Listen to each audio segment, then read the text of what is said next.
Playing on the computer, the boy says that he is now on his third attempt to survive the zombie apocalypse. He says he hopes to get a good weapon this time and acquires a bat. He feels confident because ammunition is limited and guns attract a lot of zombies. If he were in an apocalypse, he would choose a bat every time. Suddenly, he sees something on the screen and the crazy guy does a reverse push-up on the chair. However, he did all this for $0.76. I take back what I said because the fool fell to the floor like an idiot and hit his head. However, at the same moment, Chien-Soo got up and asked the guy if he liked that. The guy named Only One asked what he was doing and said he was dead. That's when he realizes his character had been killed and apologizes to the live stream for it. However, he says it's okay because he reached the checkpoint and now with this item it will be easy, so he just needs to try again. Meanwhile, Only One calls out to Chien-Soo and asks if he is really having fun when he is the only person watching the stream. Our boy falls silent for a second. His name is Chien-Soo. He's a streamer and replies that Only One doesn't need to say such things, adding that he can only live off live streaming because this guy is always there.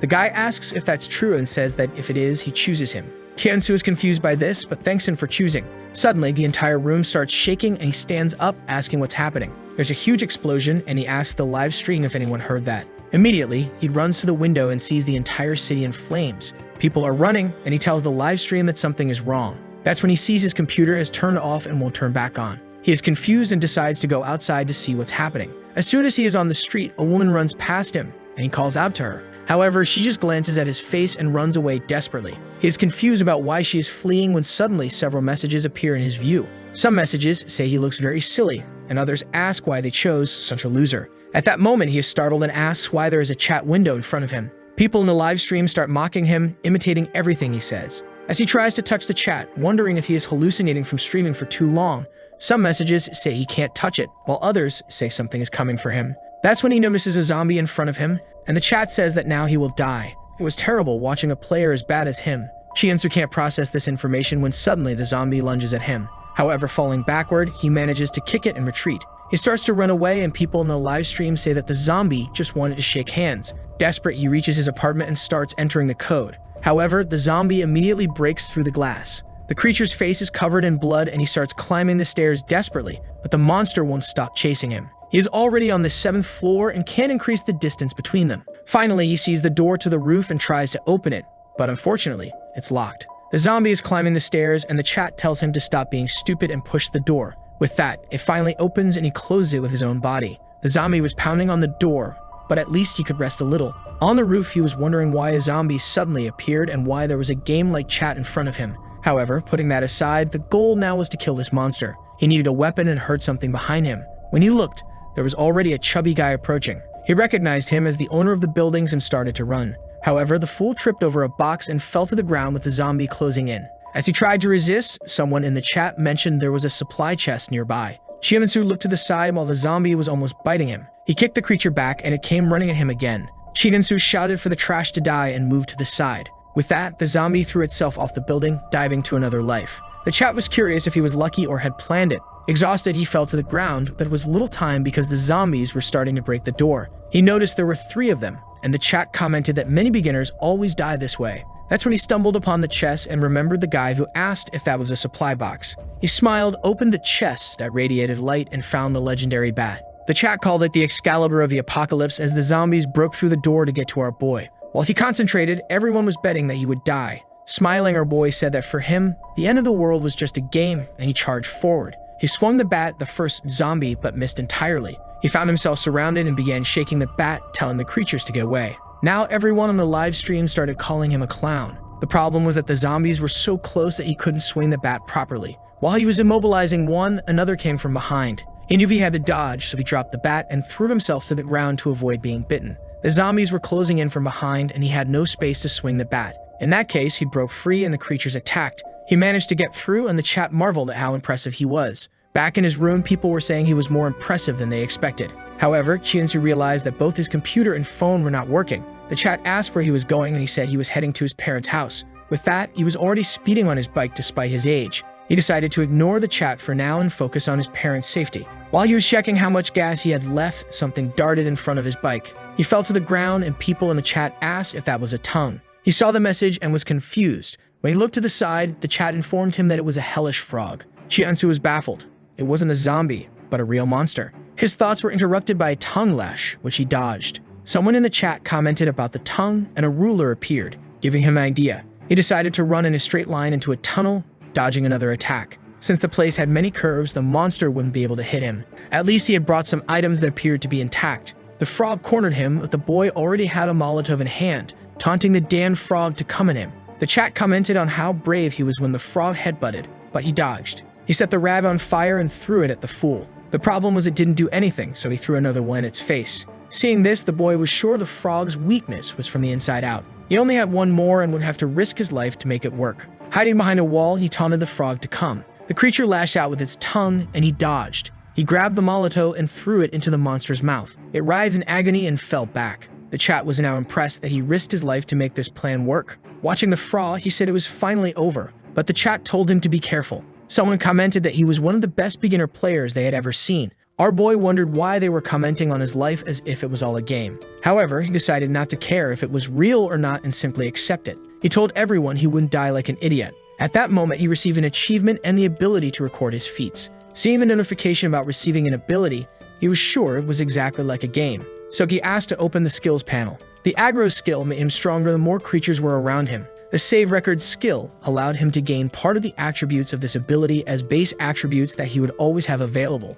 He realized this ability was basically a request to throw himself into danger. He closed the panel, decided to ignore it for now, and resumed his quest to find his family. The problem was that his bike had been destroyed by the frog. He had to walk, and when he arrived, he couldn't believe his eyes. His house looked like it had been bitten by something gigantic. He entered desperately, calling for his mom and dad, questioning where they were. However, he couldn't find them anywhere. Then he remembered that his parents always left notes. He started walking around the house looking for any messages. Finally, in his room, he found a piece of paper. His dad had written that they were evacuating with the soldiers of Division 7.5 and that they would see each other soon. At least now he had a clue about where his parents had gone. The chat was mocking him for being abandoned by his parents like a fool. While he was talking to himself, he felt that something was wrong. That kind of message wasn't like the ones his dad usually left. However, he remembered that if this was really a game, this could be the start of the first main quest. He decided not to rush too much since he only had one clue so far. He went to the cupboard and found some canned sardines. The chat commented that he was too relaxed, and he replied that he needed to eat something first before figuring out what to do.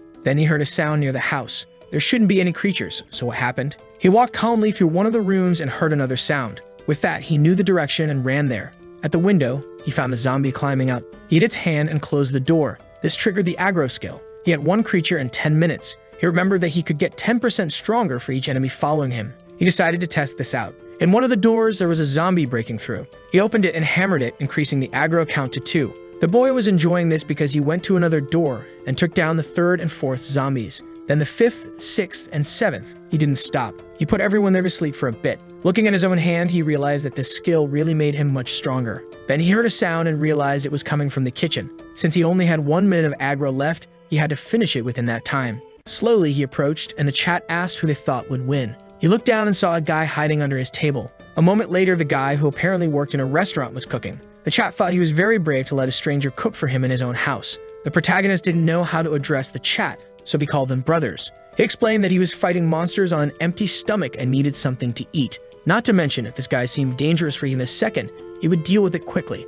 With that, the guy placed the plate on the table. Chiansu, feeling fully healed, thought it actually looked good. The long-haired guy asked if he liked it and mentioned that he was one of the chefs at the Mayang restaurant. The protagonist said that because of the commotion the guy caused, he had to fight a bunch of zombies. Just before, the guy was apologizing and begging not to be kicked out because of the zombies outside. Chiansu informed him that he would leave this place as soon as he finished his meal. The guy asked where he was going, and Chiansu said he was looking for information about his father. With that, another guy suggested they should head to the elementary school because it had become an emergency shelter. The protagonist thought that might be a good place to get information about his father. However, he started to wonder if this guy was a real person or some kind of NPC guiding him through the story. He agreed, and the guy introduced himself as Mingyu Zhang. Chiansu thanked him for the food and said it was time for them to go. He asked if Mingyu had any transportation, and Mingyu said no. Chiansu then mentioned they had a bike in the garage and said they would use that and gathered his things. Mingyu agreed and waited for him. Chiansu went back to his room, grabbed a hammer, and suddenly heard a scream. It was Mingyu's voice, and he ran outside to see what looked like a Titan zombie holding Mingyu. Mingyu cried for help, and the chat said it was the big-mouthed one. The protagonist knew that creature was much stronger than those zombie frogs from before. The chat mentioned it was probably the one that had bitten his house. With that, he started to run, and the chat warned that if he tried to help, he would die. The next moment, he was on the bike fleeing the place.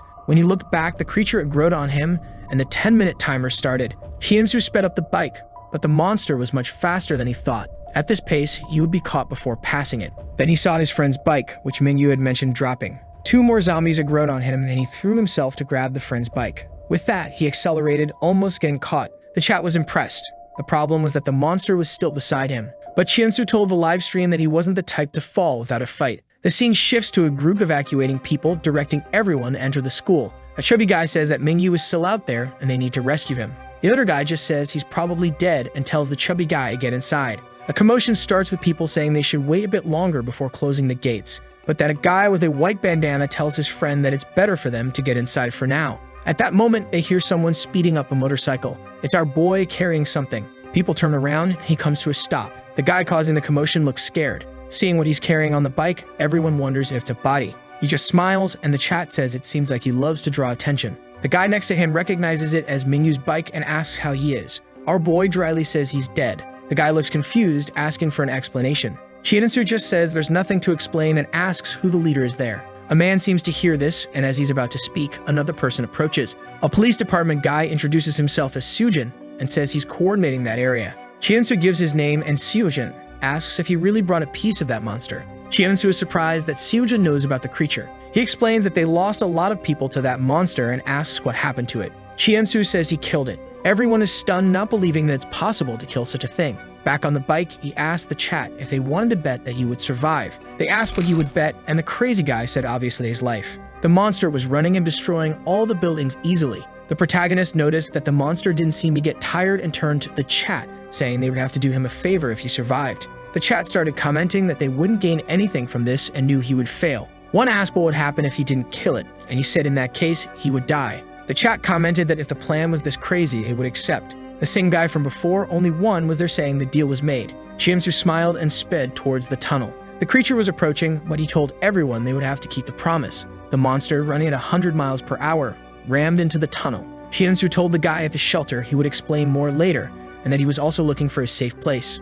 Hyunsu says they first need to check if he is not infected. However, the townspeople say he is a hero and should be let in right away. So he gets in line, and after they verify he's not infected, he's about to leave when someone suddenly calls out to him. It's the guy from before, asking if Mingyu really died. Hyunsu says he already told them and asks if the guy knew him. The man replies that yes, he was the owner of the restaurant where Mingyu worked. Hyunsu then explains that they were together and had a plan, but that monster ruined everything they were trying to do. Grabbing the bike, he says he didn't steal anything and doesn't need to worry, and that the tofu soup Mingyu cooked was something he would never forget. The chat says that this man made the guy cook for him, and now he's acting all righteous. The shop owner is left speechless, and with that, Hyunsu leaves. As he approaches the school, he passes a blue suitcase, and a message appears saying he's leaving the tutorial. It explains that now he will have the information panel to help him stay alive. What catches Hyunsu's attention is the mention of a tutorial. There are also several messages saying that now everything will truly begin. He runs to a room and calls out for only one, explaining that there is a limit to how much he can handle without knowing anything.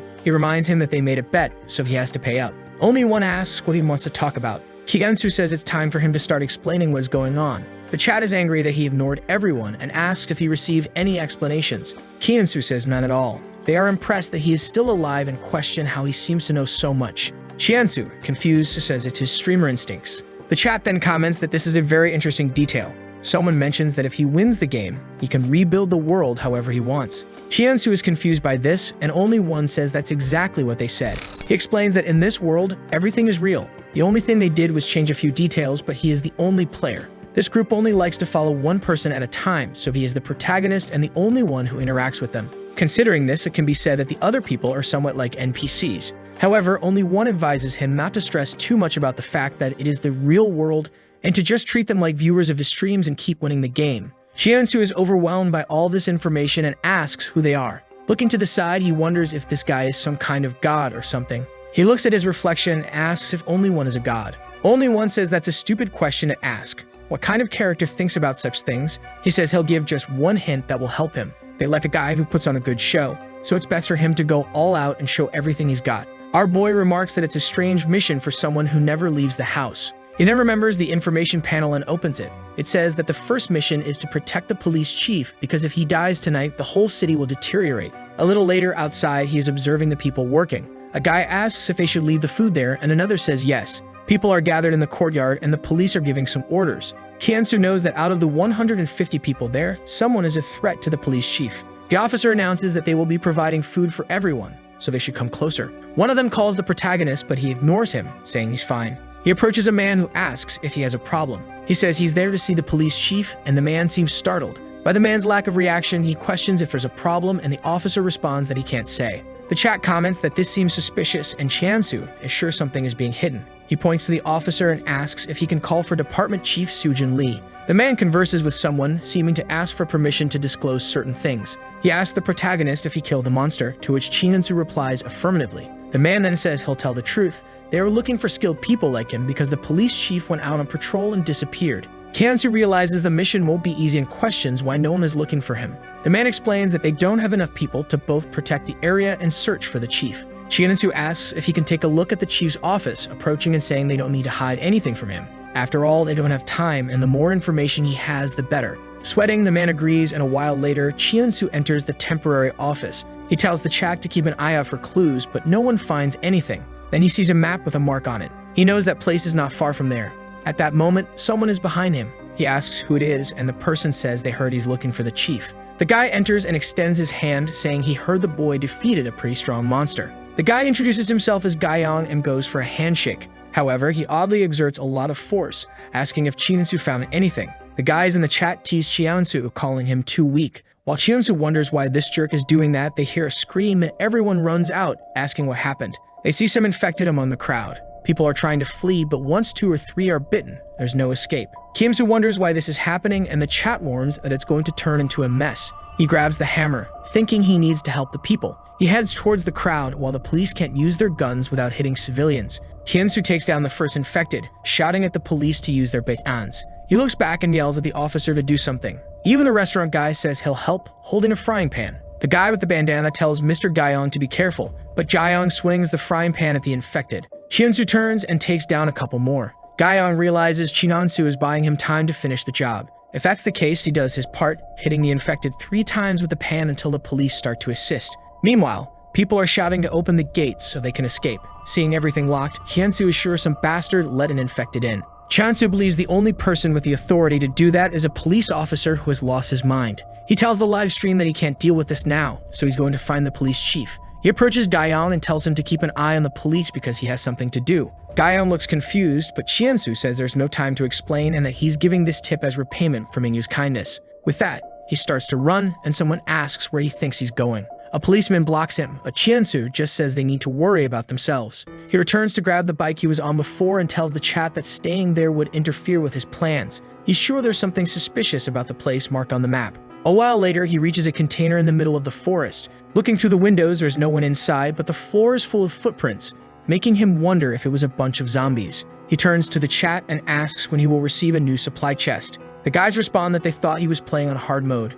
Kiansu says no way, it's already too hard and he needs help. One of them jokes that supplies are paid for, so he'll have to put some money into the game. Kiansu seemed confused about this paid content business, and they told him to check the bottom of the chat. He scrolled down and found a $sign. When he clicked it, he saw that donations were disabled. The chat urged him to activate it immediately. Once he turned it on, he unlocked monetization, and only one sent him 1 Zen. 2 others sent 2 more Zen each, and he was furious that these jerks were hiding this just to make the game harder. With that, he entered the container, which looked like an ordinary house. The chat asked if he was mad at them, and he said he held no grudges. However, he knew very well that there was a lot these guys weren't explaining. He began to wonder why the mark on the map led to this house. Suddenly, zombies appeared out of nowhere at the window, startling him. The aggro was activated, and he realized those footprints really were from zombies. The chat laughed, asking why he was scared of his friends, but the aggro kept increasing. Kiansu saw that he was going to be surrounded and kicked the first zombie at the door. The aggro went to 8 and quickly passed 14. His physical abilities were now increased by 240%.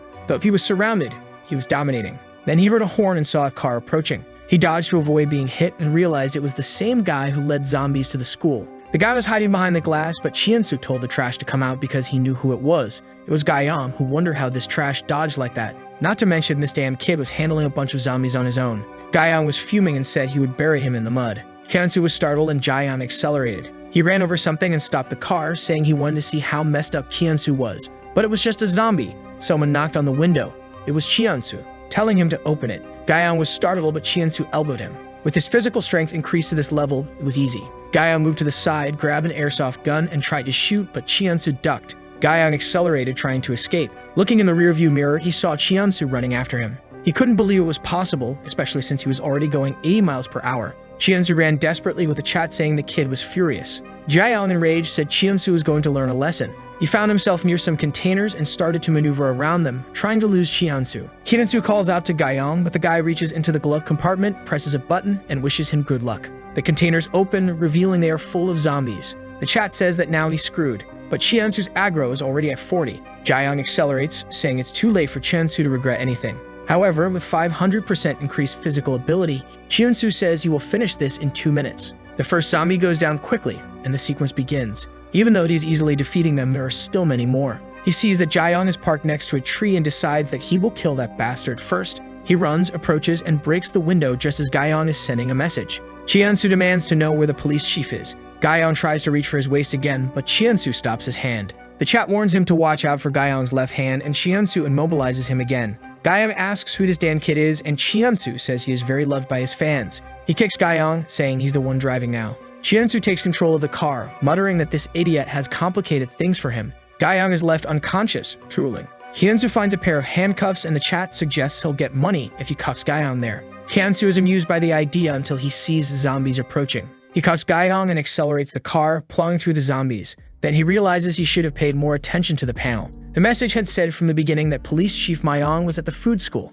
There was no reason for him to come here, but then he sees a teddy bear crossing the street. He tries to brake but hits the toy, which spins and rolls on the asphalt. The chat laughs, and he asks if they also saw that creepy doll walking. Suddenly, the teddy bear stands up, and he is left bewildered, unsure of what to do. The little monster clearly seems to be looking at him when it suddenly starts to run away. The protagonist asks what the hell that is, and only one explains that it is the only bear. He explains that it's different from a monster and always guides you directly to a reward chest. Chiansu notices Gaiyang starting to wake up, and the chat questions if he's going to follow the teddy bear. Chiansu grabs the taser and asks the chat to type 1 if they want the guy to go back to sleep, and 2 if they want him to use the taser. Everyone types 1, but Chiansu chooses 2, tasering Gaiyang back into unconsciousness. He gets out of the car. The teddy bear walks through the forest, and Chiansu follows, eventually finding the reward chest. The problem is that to open the chest, he needs to spend 5 of the zens he received. The shield icon indicates it's probably not a weapon. The chat urges him to stop stalling and just open it because it's getting tedious. He decides to ignore them and opens it. What he finds is an incredible flashlight. He feels a bit disappointed and says it was a waste. However, with no other option, he puts it in his pocket because it's time to return to the school. Back at the school, people are commenting on how incompetent one must be to let a zombie slip through. Chiansu says he didn't have any problem with the situation because he was there the whole time. He tells them not to worry too much and to keep the citizens calm. Someone calls for Chiansu, saying there's something that needs his attention. In a corner, he questions if they contacted Vyongo, who says they need to relocate the police. Chiansu imagines it's the fault of that damned kid. He says it's okay, and that he will handle the police chief because the 3 of them are in this together. What he didn't know was that Gaiyang was there on the stairs listening to everything. Those bastards were indeed up to something. Gaiyang saw the men heading to the construction annex. There, another officer found Gaiyang's jeep. When they checked, they found him unconscious and handcuffed. Gaiyang was now running, certain that Chiansu was right. He needed to talk to the boy until a hand came across his face. It was Chiansu, saying he had found him. Chiansu asked what he discovered, and Jiayang grabbed him, asking if he knew everything already. He explained that the police chiefs were in the basement and had people guarding the door. The scene shifts to Chiansu at the door, listening to the conversation inside. Chiansu says the guy knows how to take a beating, but asks him to stop. The guy prepares the taser while Chiansu is at the door, just observing. Then someone suggests in the chat that he should get a zen if he kicks the door in. With that, he opens the door and kicks the guy in the back. The guy falls to the ground like a fool, but earns Chiansu a zen. Chiansu stands up and reaches to pull out a weapon, but Chiansu stops his hand and asks if he knows who he is. Kneeling, Chiansu says he is the sense of humanity the guy lost. The guy tries to turn the gun, but Chiansu blocks his arm. After missing several shots, the guy clicks once more, but no bullets come out. Chiansu smiles, asking if that was the last one. He punches him in the face, saying that was for Mingyu. He hits him again on the chin, saying that's for the police, and a final blow, saying this one is for everything he had to go through. He sees the police chief unconscious and demands the keys be handed over. The guy reaches for his back, trying to grab the taser, but Chiansu hits him with the same taser. Chiansu remarks that it's too much of a coincidence that they have identical ones. He pushes him, telling him to say hi to Gaiyang. The chat urges Chiansu to finish him off, but he says there are more people coming, so it's not over yet. Chiansu stands up and looks to the side. As another guy passes by, he quickly strikes and neutralizes him. The chat is impressed by his cold-blooded efficiency, and Chiemsu comments that the guy was too loud. He earns another batch of Zens and feels proud of himself. A voice in the background asks if he really killed a police officer. Suddenly, he turns around and says it's time to finish this. He approaches the guy, asking if he has any preference for how he wants to die. The guy pleads for him to wait, but Chiensu says it will be quick. He offers a choice. Start with the arm, leg, or chest, or maybe the last option. He smiles, saying the guy looks very scared for someone who shot at him earlier. He receives another Zen and smiles in thanks.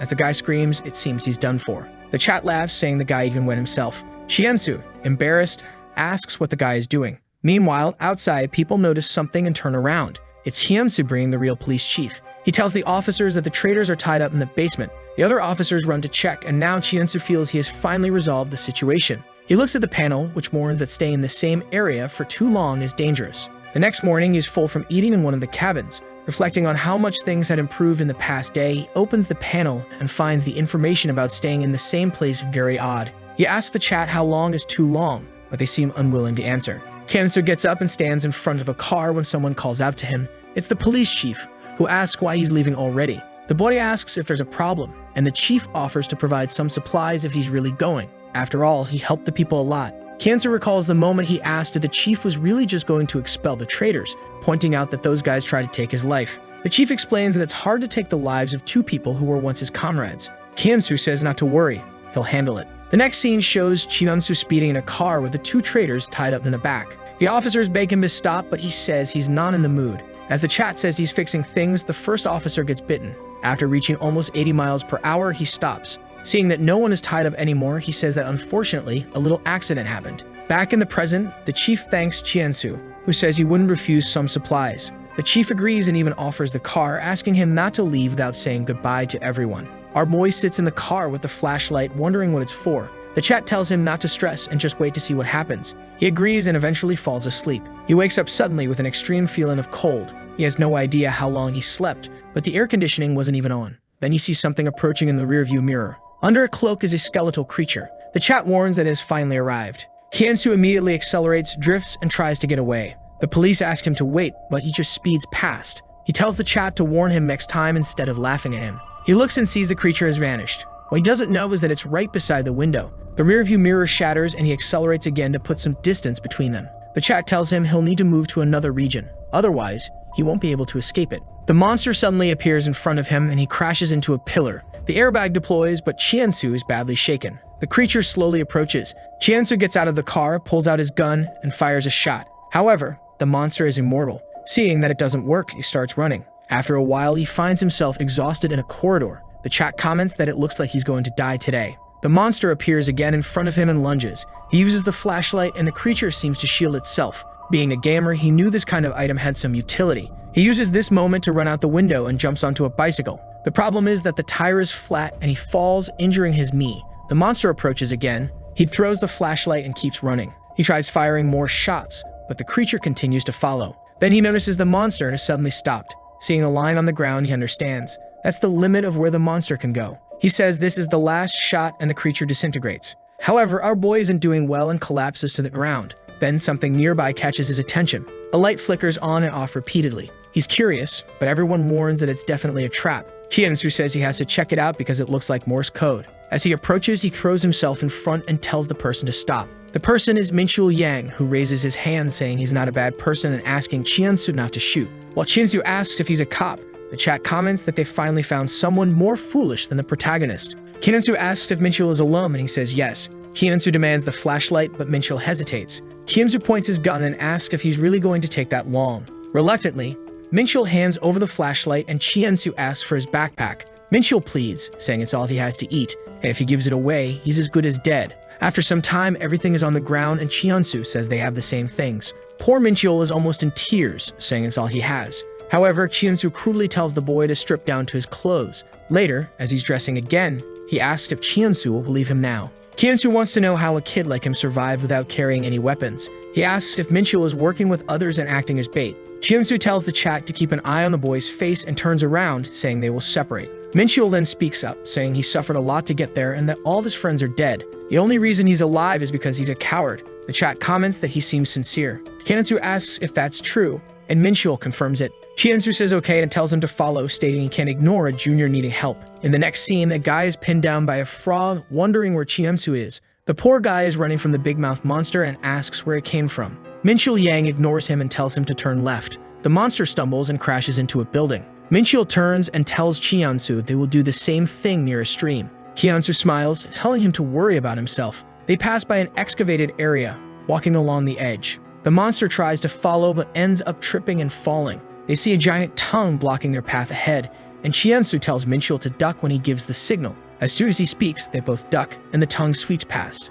However, the monster was following closely and ended up with its mouth full. With that, the frog got angry, and the monster pulled it with its tongue. While the two creatures fought, Chiansu and Minchul took the opportunity to escape. Chiansu smiled, thinking now it's clear how this kid survived. In the next scene, Chiansu is exhausted, asking if this tandem bike is Minchul's big plan. Minchul just tells him to keep pedaling, and Chiansu says he'll try. They are almost at their destination, a place with a good amount of resources. Minchul asks if he can ask something and inquires if Chiansu knows about Division 7.5. He explains that when he went looking for his friends, all he found was a note saying they were with that division. Chiansu responds that he's heard of them but doesn't know much. However, he's thoughtful because that's the same division that took his father. After a while, they arrive at a building. As they approach, a car comes and almost runs them over. Chiansu gets off the bike, saying it's never easy. He knocks on the window, and the chat asks if it's a zombie. He sees the guy is human and his name is Youngjin Cho. He pulls him out of the car and throws him to the ground. Chiansu starts searching the car, saying he should have at least brought a rifle, but there's nothing useful in there. Youngjin pulls a knife, telling Chiansu not to steal anything. Chiansu kicks him, telling him to shut up. Youngjin apologizes, saying he can take whatever he wants. Chiansu grabs the knife and says it looks like Youngjin is a deserter. He asks if he abandoned his comrades. Youngjin says no. In fact, everyone in his base is dead. Minchul asks if Youngjin is really a soldier, and Chiansu says you can tell just by looking at him. Then he notices something, goes to Youngjin's neck, and pulls out his dog tag. Holding it in his hand, he tells Youngjin to recite any service number. The poor guy starts sweating and slowly recites the numbers. Chiansu says he got it right, but still seems suspicious. Finally, Chiansu asks if he knows anything about Division 7.5. Youngjin says no, he's never even heard of it. Chiansu stands up, and Minchul says it's dangerous to stay there. He gets into the car and tells them to jump over the wire. Looking at Youngjin, calling him useless, they wonder if they should take him. Youngjin pleads to be taken along because his legs are broken, and it's impossible for him to survive alone. The protagonist notes that Youngjin had previously asked to be left alone. Youngjin explains that he thought they would harm him.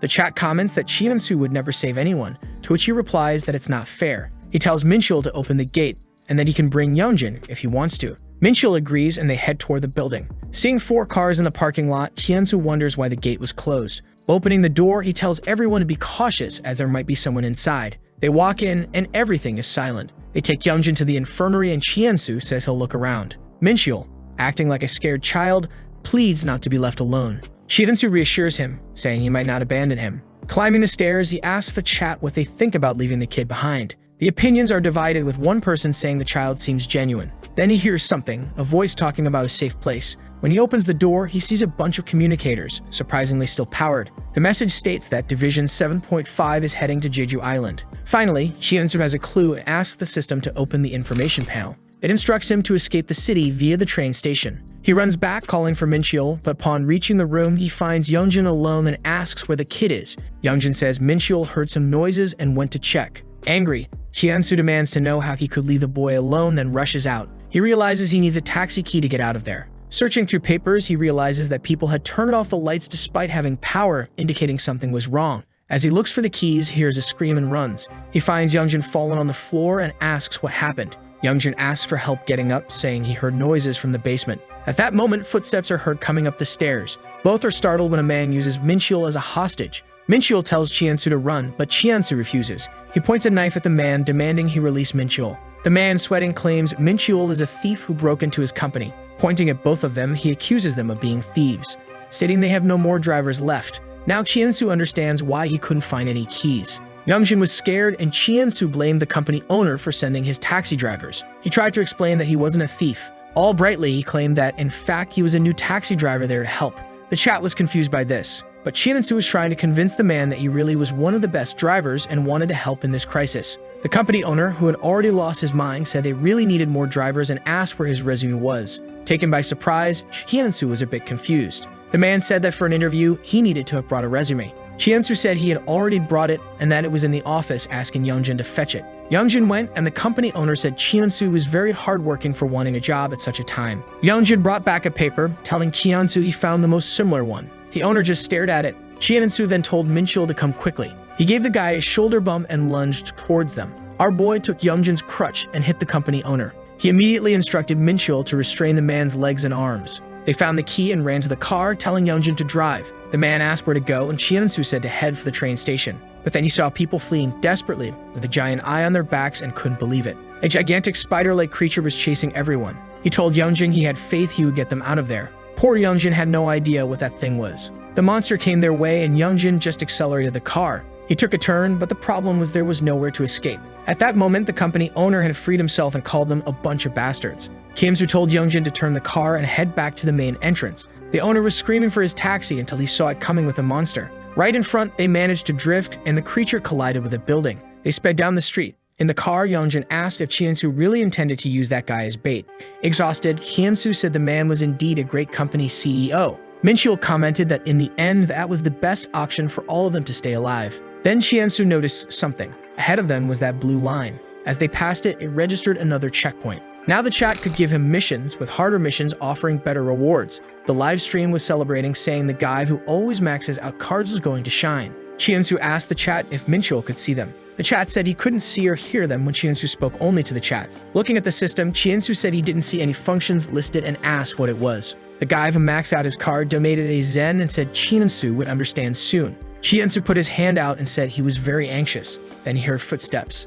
Looking back, the creature was following them. He turned to Youngjin and asked if he could go faster, but Youngjin said he was already at maximum speed. The problem was the creature was gaining on them, and Chiansu wondered if it was faster in a straight line. He asked Minchul if he knew another route, but Minchul said no. Chiansu told the boy to think hard, and Minchul suggested going up the mountain on the left. Youngjin said it would be slower, but Chiansu insisted, saying they would die otherwise. As they ascended, Chiansu noticed they were gaining distance. However, Youngjin warned about a sharp turn ahead. Chiansu asked Minchul, who said just to keep going because the creature wouldn't be able to stop its momentum. Chiansu turned to the chat and asked for a mission to get a reward. The chat said he was doomed, and Chiansu started to despair. Then the guy with the maxed out card put up a new mission. He needed to roll down the taxi window and start taunting the creature. In return, he would get a buff that would keep the car on track for 5 seconds. Chiansu immediately rolled down the window and started yelling that the creature was ugly as hell. The poor monster was left gaping. Chiansu continued shouting insults, and Minchul asked what kind of craziness this was. Chiansu kept yelling, daring the monster to try and kill him.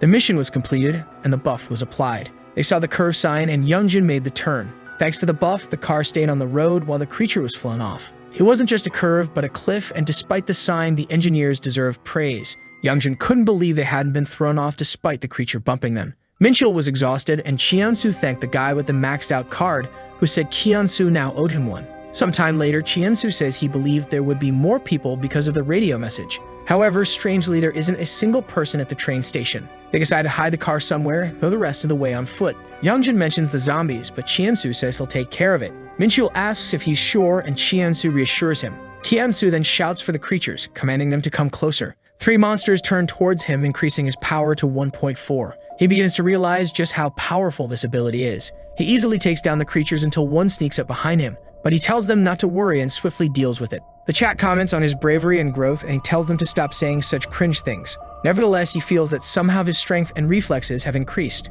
As they walk, he sees a man calling out for someone named Cham Guk-jong. Chiansu knows this is the name of the city's mayor and wonders if this man works for him. He asks the chat if he should save the man, and the guy with the maxed out card says yes. Despite most saying no, Chiansu decides he'll have to save him. The zombie is about to kill the man when it suddenly falls dead on top of him. The man, crying desperately, explains that the mayor had left him to die. He suggested they find another station because of the monsters, but the mayor refused, threw him out of the car, and told him to look around, leaving him in this situation. Chiansu says it seems they'll find the mayor at the train station, and the man confirms. He asks if the man was working as a bodyguard, but he says no. The mayor had hired different people for protection. Chiansu gets excited, thinking it's an important story mission. In front of the station, the man says he doesn't see his friends. Chiansu reassures him, saying they must be inside, and introduces himself as Chiansu Huang. Suddenly, the man stops and points at something, asking what it is. Chiansu notices it looks like a child, and the man is about to call out to her. Chiansu quickly covers his mouth, asking what he's thinking. Clearly, a child wouldn't be alone in a place like this. Up close, the chat says he's the unluckiest guy ever. Chiensu questions if it's that dangerous and asks for a reward. The chat says no, but the maxed out card guy donates 100 zens. Kiansu knows that 1 zen is worth 10,000 Korean won, which means about $700. He covers the man's mouth, grateful for the substantial donation. Kiansu tells the guy to stay quiet and that he'll handle it because that girl is definitely not human. However, the girl suddenly turns and starts running. The guy, terrified, begins to descend the stairs desperately,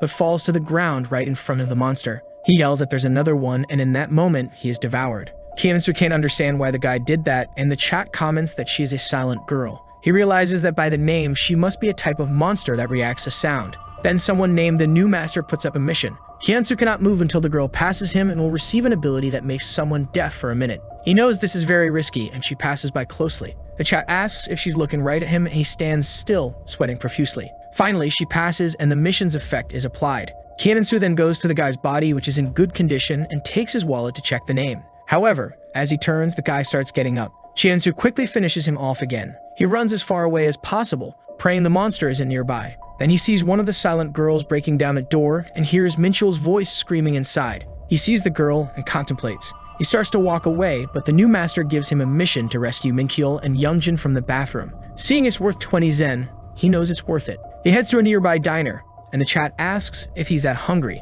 He looks at the timers and asks if the chat understands his plan. Meanwhile, in the bathroom, the two poor guys are trying to survive the silent girls. Then Chiensu appears at the door. The timer hits 0 and starts beeping. The two monsters turn around and Chiensu runs out, throwing another timer to the other side. He throws 2 more in quick succession, leading the monsters away. With the creatures gone, Minchul finally relaxes. The chat asks why he didn't use the mission reward ability. He still has the skill to make someone deaf for a minute, but the problem is he has to touch them, and he knows he'd be cut in half if he got close to something like that. At that moment, the army guy informs him that his ankle is broken. Chiensu tells Minchul to help, and with that, the mission is complete. Then he hears a groan behind him and turns to see the army guy. Then he realizes that Youngjin seems to be starting to transform. His leg wasn't broken after all. Chiensu asks Youngjin if he knows what's happening. Remembering the guy who transformed earlier, Chiensu gets angry that they went through all this trouble for this to happen in the end. He grabs Minchul and starts running. Seeing Youngjin from a distance, Chiensu apologizes.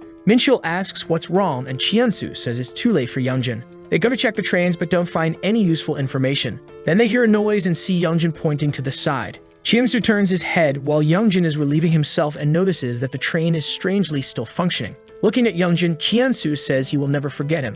All he needs to do is remember this guy and finish the game to thank him. At the station, Chiensu tells Minchul to listen if he doesn't want to die. The train is bound to bring things they don't want, so he must stay on guard. Minchul says he understands, and an announcement is made that the train is arriving. They spot a wooden crate and decide to hide in it. The train approaches, and as it passes, it takes the creatures with it. At that moment, another locomotive passes by. Someone had apparently used the front train to lure the monsters. Chiensu knows that train was waiting for the mayor. He exits the crate, tells Minchul to stay put, and runs toward the train. He approaches slowly and sees the conductor standing there. A girl appears and asks why the damn mayor isn't there. Chiensu recognizes her from somewhere and remembers seeing her on the internet as an officer who was the hope for a better world. Her name is Suyeon Jang, and she's questioning if those bastards from Division 7.5 are deceiving her. Kiensu thinks her personality is different from the interview, but he needs to get on that train. Seeing Minchul coming out of the crate, he knows they could both immobilize her, but it would be better to have her help.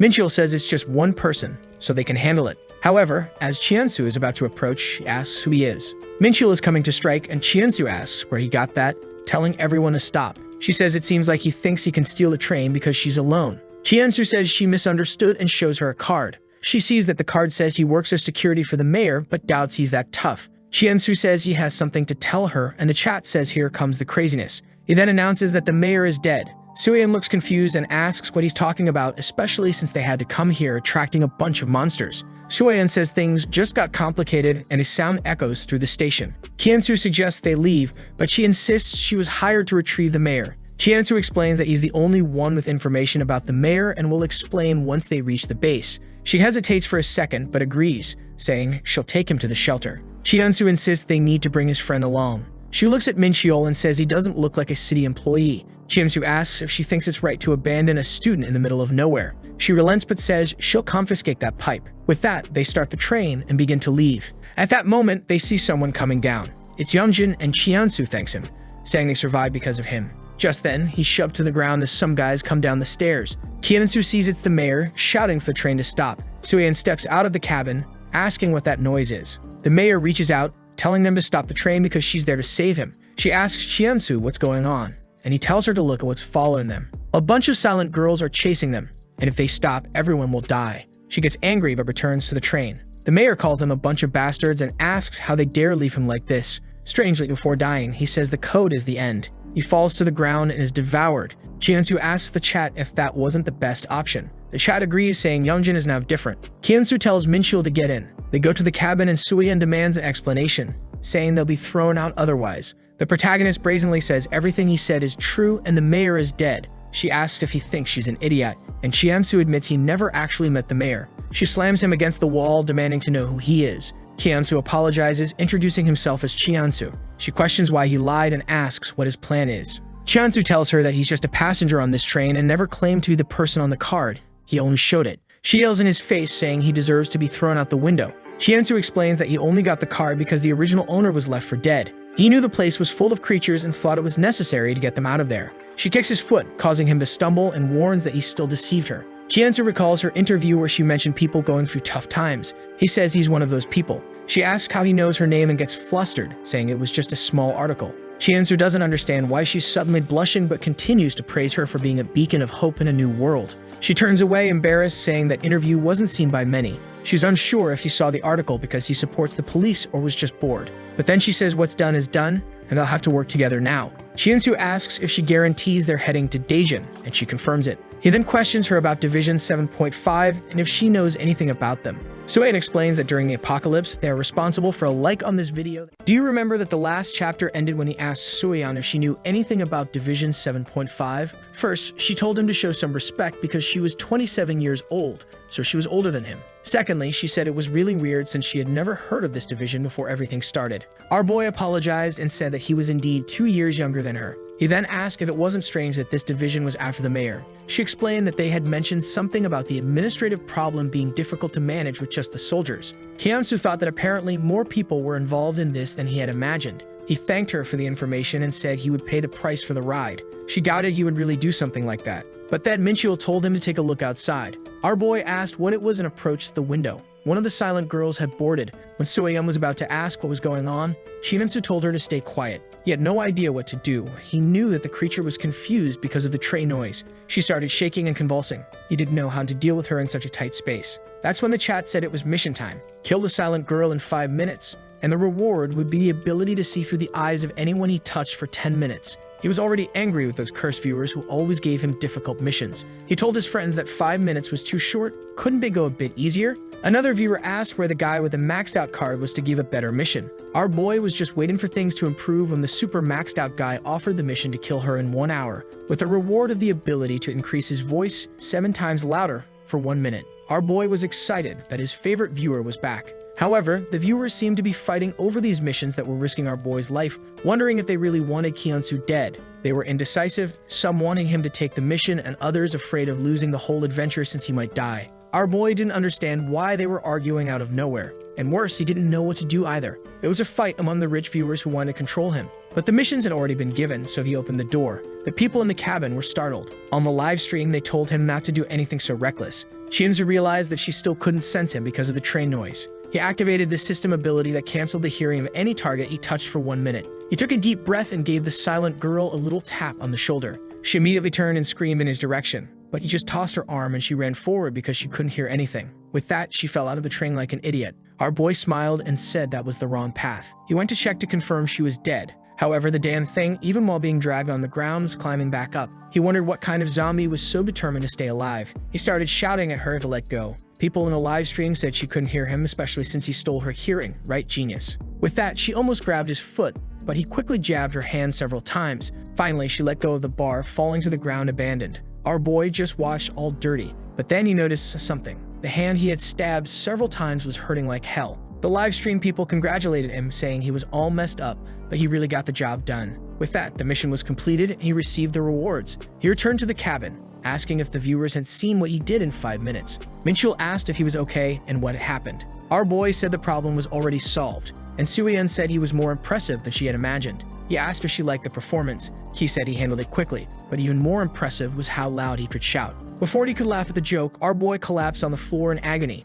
and Minchul asked what was going on. At that moment, she said they had received a radio call. He asked if it was from the so-called Division 7.5. Just a bit earlier, when he was stabbing the creature, a voice had asked if there was a problem. Chien-su wanted to know what the guys had said. He explained that they would have to pass through another base area to confirm they weren't with anyone infected. He questioned what they said about the mayor thing. She said the plan was to go straight to Daejeon, but as soon as she mentioned they didn't have the mayor, they told her to change locations and even return the train. In the middle of the explanation, Chien-su started to feel pain and she asked if something was wrong. He said yes, a lot was wrong. With that, the train continued on its way. And on the information panel, it showed that the people at this so-called checkpoint she was told to go to were actually a bunch of criminals. There was a station between this group they had to find and the city of Daejeon, which was controlled by another group. Our boy realized that this checkpoint was a trap, and he asked the friends on the live stream how many people Suyeon could defeat. The chat discussed among themselves and said maybe about 5. She then asked why he had suddenly gone silent. At that moment, Chien-su said it might be better to go straight past that checkpoint. She was confused, but he warned her that he was sure that place wasn't safe and asked if she trusted those people. The fact that they wanted the train back as soon as she said she didn't have the mayor was very suspicious. She said that he might be right because a base like that could be abandoned at any moment and they could fall into a trap. Chien-su added that she also didn't fully trust the division. Considering how messy this world is, it's complicated to trust anyone 100%. She agreed that perhaps the best option was to ignore that checkpoint and head straight to the city of Daejeon. He then said the only problem would be if those guys stopped them and asked if they could do that somehow. He explained that they could do it by changing the train's route. There's an incomplete line right where they would pass. If they changed this route, they would end up thrown off course. He added that afterward, there would likely be another checkpoint ahead, and people would come from both sides. Suyeon agrees, saying it was inevitable that they would encounter some people. The scene then shifts to Dongjin Station. Our boy activates the ability that increases his voice 7-fold for 1 minute. On the way, the guys hear the train arriving. Chien-su takes a deep breath and starts shouting at everyone, saying that the train was malfunctioning. The soldiers at the base were confused. They had no idea about this information and asked how they were supposed to stop the train. Inside the carriage, she asked why he took off his shirt. He explained that he wanted to confuse the guys to understand how the second checkpoint would react and to figure out their intentions. However, she wanted to know how he could shout so loudly, to which he replied that it wasn't important. With that, the train continued on the tracks. She started to notice that there were lots of zombies at these checkpoints, proving that everything was a mess. They would have to get off the train as soon as they were out of the tunnel. Outside, they told Minchul to sound the horn 30 minutes after they left. He asked why, and Chien-su explained it was to attract as much attention as possible once they were far away. He said he understood and told them to return safely. On the way, she questioned whether it was really safe to leave the train with the boy. Chien-su said there was nothing to worry about because his memory was very good. With that, they continued through the forest. A bit further ahead, they found the checkpoint. It was much smaller than he had imagined and very quiet. She said this was thanks to them stopping a train much earlier, so they didn't even feel the vibrations. The plan was to approach slowly using the trees and mountains. They walked through the forest until they encountered a group talking. One guy asked what they were going to do, and another responded that they should just kill if they tried to resist. They would only need the engineer alive. The two already realized that keeping them alive wasn't a priority. Suddenly, Suyeon grabbed him by the arm. When Chien-su looked, he could see she was motivated to take down those guys. Our boy signaled that he understood. Meanwhile, the soldiers kept advancing through the forest until someone approached with a rope. Chien-su appeared behind the first one with a knife, stealing his weapon. At the same time, Suyeon pulled another one by the neck with a belt and stole his weapon too. The two were already immobilized and the guys behind still didn't know what was happening. Our boy restrained one of them and activated the safety latch on his weapon. Meanwhile, Suyeon was pulling the other by the neck to steal the weapon. She kicked him in the chest and the guy was thrown off the mountain. The two behind looked like fools, not even drawing their weapons. She asked who was going to kill whom there. The guys, seeing they had no chance, only said they were following orders. However, she ran toward them and landed a punch on the chin, saying, "Orders my ass." The other guy tried to react, but she hit him with a gun butt on the hand, making him drop his knife and then kicked him in the chest. Our boy then landed a butt stroke on the other one, sending him down the mountain. The poor guys were all scared, unable to react. Our boy was even telling them to wait a bit because he wanted one to interrogate, but it was too late. The live chat even commented that this is Sparta. They asked if Chien-su was complaining because he was afraid of being thrown down too. He then said that now they had a fully loaded weapon and asked if she had ever fired a gun. She said yes. He replied that it was good because they were going to do things more directly. On the way, she asked if he really wanted to go in destroying everything. He looked at the mountain and she asked what was up. That's when he noticed a legion climbing up the embankment. She asked how many creatures were there, and our boy said they needed to run away. A while later, they analyzed the checkpoint and saw about 7 people. If they included whoever might be inside, there were at least 10 in total. The chat asked if he was sure, and our boy said that it might not seem like it, but he was an excellent shooter in the army. Sueyeon said that once he fires the first shot, that horde of zombies will come. He said he was used to working under pressure and told her to get in position. She got ready to make the first shot. However, suddenly it was Chien-su who almost got shot. It seemed the enemy had spotted him first. The firefight was on, and our boy fired back. His aim wasn't weak, and he landed the first headshot. Behind the rock, he wondered if those guys had cameras or something like that. How did they locate him so quickly? Meanwhile, Sueyeon told him to stop hesitating and shoot back. But just as he peeked out, he got shot in the shoulder. She asked if he was okay, and he replied it was just a graze. Our boy wondered if they could see inside the checkpoint. The guys explained that they could see the screen like a third-person game. Our boy had no idea how he would get out alive since these guys spotted him much faster and had way more ammo. He was missing all his shots, and the chat asked where the crazy guy was aiming. Then he heard a shout from the side. When he looked, Sueyeon had also been shot in the shoulder. He asked how much ammo they had left, and she said about 20 shots. Now he was scared because with just 30 shots total, they wouldn't be able to win this. The chat warned that the enemies were starting to surround them. He told Sueyeon they would have to retreat. She asked where to. He said they would run first and figure it out later. With that, the enemies approached, firing. He told her to run while he provided cover. Once again, the boy landed a headshot. He ran while the enemies shouted at them to stop running away. The chat commented that it was too much just for 2 people and poor Mincheol was probably left alone. A bullet nearly took out our boy, who started pleading for help from the chat, saying he was going to die like this. But the viewers only responded that it looked like a farewell. They weren't going to spend their coins on someone who was practically dead already. Another viewer suggested that the guy with the maxed out card send a mission, but someone else just said to let him die already. Chien-su remembered that to these people, he was just entertainment. It seemed they wanted a guarantee that he would survive. Then he shouted that he wouldn't die there and told Sueyeon that she better not die either. The plan was to run and lure all the zombies to surround them. She said there were hundreds on that mountain, and that it was madness to try something like that. But he said they had no other option. This was where they would turn the tables. He took a deep breath to gather his courage and let out a huge shout, attracting all the creatures and activating the aggro. He called more than 70 zombies, and she asked what he was doing. Our boy kept shouting and telling them to come forward. Once again, Sueyeon asked what he thought he was doing. He said he would lead all of them straight to the checkpoint and told her to follow him from a distance. He wanted to know if she trusted him. She was lost and had no idea what to say to this madman. Who would trust someone like that in this situation? And he was indeed crazy. He ran toward the enemies, bringing the zombies with him. However, just as the enemies ordered to shoot, he jumped. Man, he managed to get past them. The chat asked when this guy unlocked the super jump ability. He landed far away, and the soldiers wondered if this guy was even human. How could anyone do that? He was already on top of a tree, and the guys were trying to follow. That's when the chat realized that with 70 creatures chasing him, his physical strength had greatly increased. He was obviously heading toward the base, and even the metal gate couldn't hold him back. Our boy continued shouting, attracting as many zombies as possible. Some soldiers came out of the base yelling to kill that guy. But then he noticed something weird. A crowd was coming from the door. He smacked the first one in the mouth with his gun butt, and we're back with Sueyeon, who was also trying to survive the horde of creatures. However, in the midst of it, one almost bit her face off, but not before a hero of the day arrived and landed a blow on it too. She was in disbelief, and our boy told her to climb on his back. She was confused, wondering if he really planned to carry her along the way. As she hesitated to respond, he grabbed her arms and threw her over his shoulder, telling her to hold on. He ran off and asked why she wasn't responding. She was trying to process what was happening and how he was so strong. He kept shouting at her, and she asked what was up. He talked about needing to change the train's direction up ahead and told her to handle it. They had little time until the train passed, so while she was doing that, he would hold off the zombies. Meanwhile, inside the checkpoint, there was heavy gunfire. She was trying to move the controls, but her hands were shaking. Chien-su was taking down anyone who approached them. She kept pushing, and our boy asked how long it was going to take. A few seconds later, she was finally done. Our boy struck another zombie and once again threw her over his shoulder. The poor girl was a bit awkward and confused. He told her that he could hear the horns, so the train was arriving. However, seeing its speed, he noticed something was wrong. It was moving too fast for him to get on.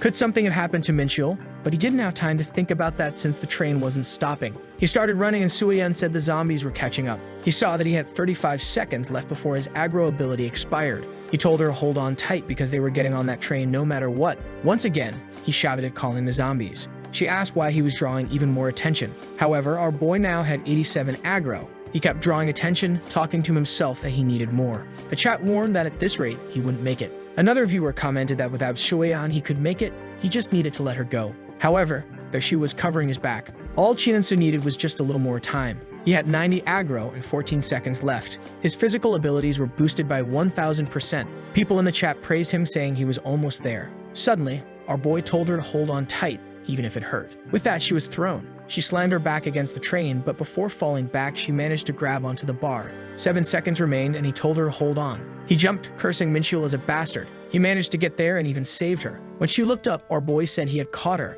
With that, the timer hit 0 seconds. The chat was impressed that he had managed to pull it off. They then started walking through the train. Our boy told the chat that he said he wouldn't die. However, that's when the two of them saw something terrifying. The door of the carriage was covered in blood. The smell was awful, and Minchul was lying on the floor. She asked if the boy was dead, and he said they would first have to move the zombie. He approached to hit it with his weapon. With the body all dirty, he couldn't tell if Minchul had been bitten or not. Then someone in the chat called out to him and suggested that he should bash the guy's head just to be sure. People were laughing, while others told him to shut up because Chimansu wasn't okay. He kept calling Minchul, who wasn't responding. He said they would wait for him to wake up, and if he turned, he would handle it. Just then, they heard a sound from the boy. They both called Minchul, asking if it was him. He was writhing on the floor, and suddenly, he started screaming. Our boy thought he wished he could have gone further with him.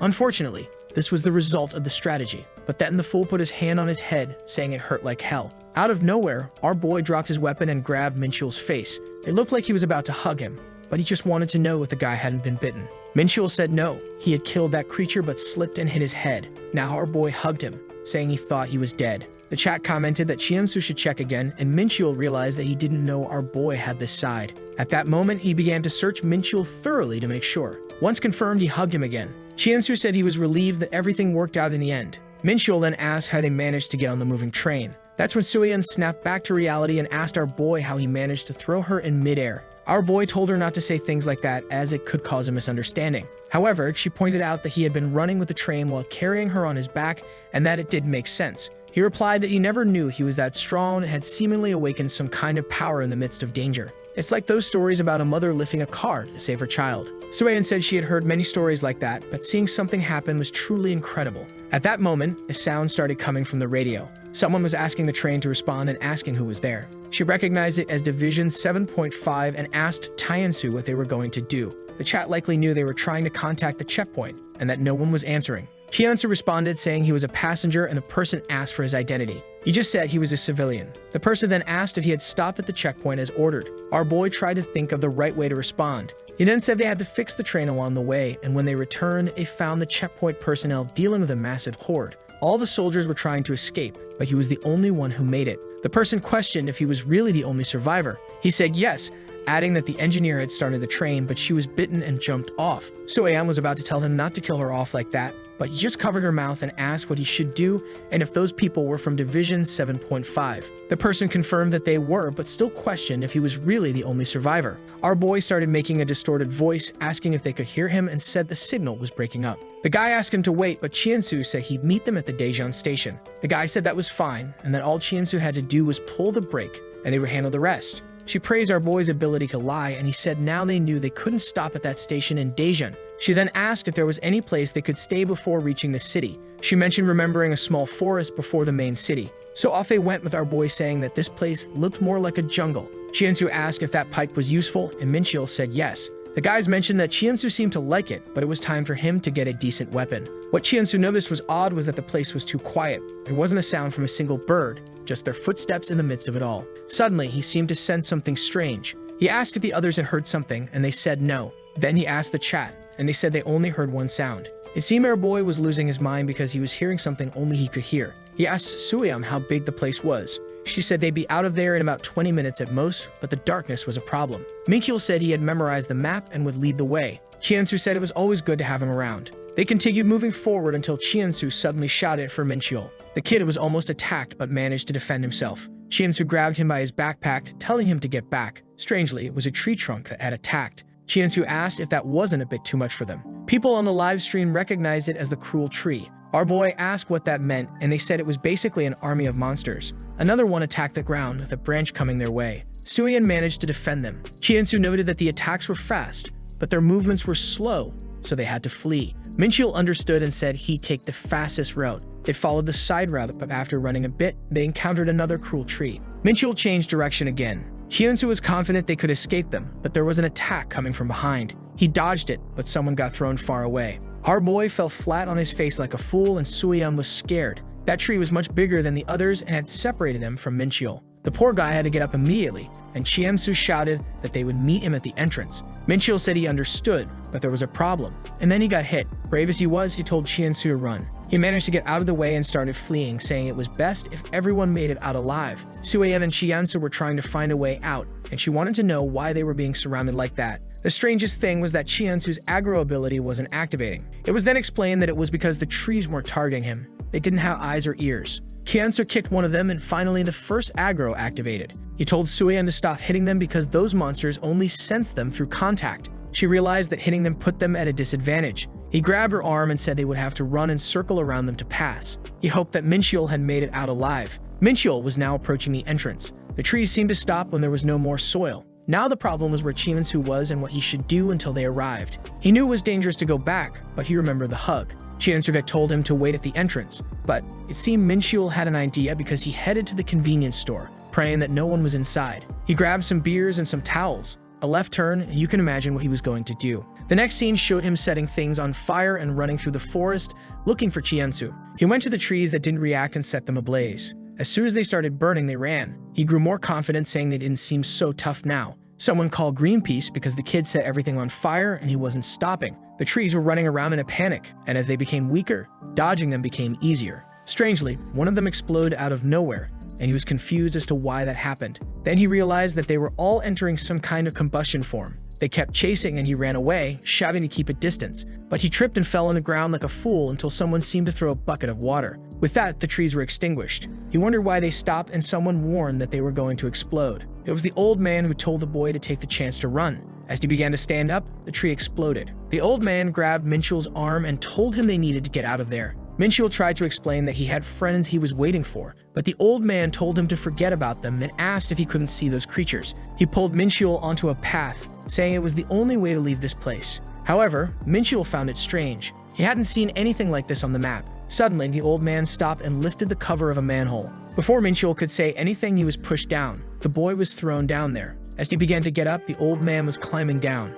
Mincheol asked where they were, but the old man wanted to know if Mincheol was okay. He replied that aside from all the pain he was feeling, he was fine. The old man placed him on a bed and told him to rest a bit. He explained that this place was his home and that he had been building it since before everything started. With a strange look, the old man noticed something. He asked if Mincheol had been in school because he was wearing a uniform. Mincheol said yes, but that didn't matter much these days. He stood up, saying he had a friend to help, but immediately fell back onto the bed with pain in his ribs. The old man told him to give up. Once these creatures start following someone, they always end up dead. Mincheol insisted that he was going to save his friends, but the old man yelled that he wasn't going anywhere. If he wanted to save his friends, he should wait until sunrise because then the creatures wouldn't be able to move. Mincheol thought that was too risky, but the old man tried to convince him, saying that going out now was suicide. Besides, it was already late, so it would soon be morning. Mincheol said that maybe waiting a bit wouldn't be so bad. At that exact moment, they heard footsteps above them. The old man told him to relax. The creatures couldn't enter here. He grabbed a can of peaches and told him to eat some. The boy hesitated. However, the old man took his hand, gave him a spoon, and told him to eat up. Otherwise, he wouldn't recover. He would need energy if he wanted to save his friends tomorrow. All innocent, Mincheol ate and said it was really good. The old man handed him some water, saying he must be suffering a lot for someone so young. He could take as long as he wanted. The old man didn't seem suspicious at all. The old man then asked how Mincheol had gotten there, and Mincheol explained that he was on the other side of the forest. The old man then asked if he had come by train. Mincheol said yes, and the man asked how many of them were there. He said 3, including himself. The old man then commented that only 2 were left. This old man's interrogation wasn't over. He wanted to know what Mincheol had in his backpack. Mincheol said it was nothing special, just food and some other things. However, he didn't want anything since the old man had already helped him a lot and even given him a safe place. The old man told him not to worry and said he could even sleep on that mattress. He turned on the light and told him to go to sleep. They would talk in the morning. Mincheol lay down, but he was so anxious that he couldn't fall asleep. He found the old man's preparation incredible. Perhaps his calmness came from the experience that comes with age. He felt bad for suspecting the old man who had only shared food and been so kind. The trees continued stomping above as Minchul thought of Chiansu. He knew his friend must be busy running around with nothing to eat or drink, but those peaches had tasted so good. That's when he started imagining his friends as monsters, dying of thirst and hunger. He looked to the side and saw a bunch of peach cans. He called out to the old man and thought that maybe taking just one wouldn't be so bad considering how many there were. At that moment, he touched the can, but then reconsidered, thinking it wasn't right to take it from someone who had saved him. He decided to put it back and try to sleep. The old man, of course, was just listening to everything. Outside, Chiansu couldn't understand why there were so many of those creatures. Worse, every time one moved, others woke up, and soon the whole forest was in motion. Suian apologized, saying she had lost her weapon when she was attacked. Chiansu asked if she was hurt. She said no and asked how they were going to get out of there. The problem was that they had been running for so long they didn't even know where they were anymore. The chat said they knew this place was dangerous, and someone else suggested he find an axe. Our boy said it was obvious he wouldn't find something like that right now. But then he noticed something strange. A single tree was heading in the other direction. That's when he saw a teddy bear hanging from a branch. It was even waving at him. Our boy knew that damn thing was asking to be followed. Suian asked what the problem was. He immediately grabbed her arm and told her to come along. She wondered if he suddenly remembered the way out. The little bear jumped and he told him to follow, but she had no idea what he was talking about. The damn bear was running fast, but our boy had 37 coins. Whatever was there, he was going to open it. He shouted at the bear to stop because he wanted to open the chests. But suddenly, his expression changed. The chest he found cost 72 zens. The chat laughed, saying he was broke. The poor guy went crazy, shouting that the first one cost 1, the second 5, so why was this one 72? The chat explained that the value was related to what was inside the chest. He started to panic as Suian asked what was wrong. He said he needed that support chest. She asked what he was talking about, clearly not seeing what he was seeing. She started to think he had lost his mind and told him to snap out of it, saying they would soon find a way out. She grabbed his hand and ran, saying the creatures were getting closer. He tried to decide whether to grab everyone and get stronger or try something else, but the risk of death was much higher. He kept thinking about how to deal with a bunch of monster trees, and that's when he got the idea to use fire. However, at that moment, a jet of water sprayed out, drenching the trees. Suian was confused about why this was happening, and then another guy nearby said he'd help them and told them to go that way. Suian pulled Chiansu, who wondered why someone was there, but even though it was risky, it was their only option. The guy told them to follow as he was heading to a shelter. Meanwhile, Minchul was feeling something strange. His head was spinning and his body felt heavy. The old man noticed he was struggling, but said there was plenty of time until sunrise. Minchul told him he felt strange, too tired, and unable to get up. The old man said it was normal to feel tired late at night and that he shouldn't worry. He just needed to sleep and the old man would keep an eye on him. Minchul began to suspect something. The old man got up from the bed, saying he was impressed Minchul had resisted the effects, but that he just needed to sleep and by morning, it would all be over. The poor boy asked what would be over and what the old man was planning to do. The old man said Minchul's exhaustion would be gone and he'd feel much better. Minchul asked what he had done, and the man replied that he had saved him. Minchul argued that if that were true, he wouldn't feel this way. The old man explained that it was happening because he touched that can, pointing out that it was covered in a certain substance. Minchul tried to get up, noticing it was strangely sticky. The old man revealed that the can was coated in poison made from the leaves of those monsters. Minchul began collapsing to the floor, and the old man explained that the poison was easily absorbed through the skin, and that Minchul should rest or he would just hurt himself more. The old man scolded him to relax or he'd get sick, and said they would talk after Minchul woke up. Minchul struggled to stay conscious, trying to get up to warn everyone, but it was too late. He drifted off, and the old man said he'd see him in the morning. Kanetsu then asked what kind of bunker this was. The guy told him not to dawdle because the monsters were coming and to get down quickly. But Chiansu insisted that the guy go first. The guy refused and told him to go down because they didn't have time. But Chiansu said he wouldn't go unless the guy went first. The guy relented and told him to shut the door. Chiansu descended, feeling suspicious. Down below, the guy said they'd barely made it. The first thing Chiansu noticed was the shelf full of books. The guy introduced himself as Gizang Yu. Suian introduced herself, but Chiansu cut her off, saying his name was Chiansugo. The guy greeted them and said it was a pleasure to meet them. After a while, Suian asked if he lived alone, and he said yes, so they could relax. She then turned to Chiansu and asked for some water. The guy went to the cabinet and said they could take one, so they wouldn't have to use their own. However, Chiansu said he didn't want to cause any more trouble and declined. The guy closed it and said it was fine, and if they needed water, they could just ask him. Suian questioned him because it all seemed very suspicious to her. He agreed and said it was also weird for him, which is why he was being cautious. He asked if they would be able to leave in the morning. The guy said yes, and that it would be safe since the monsters don't move around at that time. Suian, being a bit shameless, asked for the bed for herself. Before Chiansu could say yes, she was already asleep on it. However, he noticed that she was acting deliberately, as if she was carefree. And that was the best strategy. He decided to follow the same plan, knowing that things weren't going to go well there. Suddenly, he began to open his eyes, and the chat wanted to know what was going on. Were they about to see the guy crush his skull?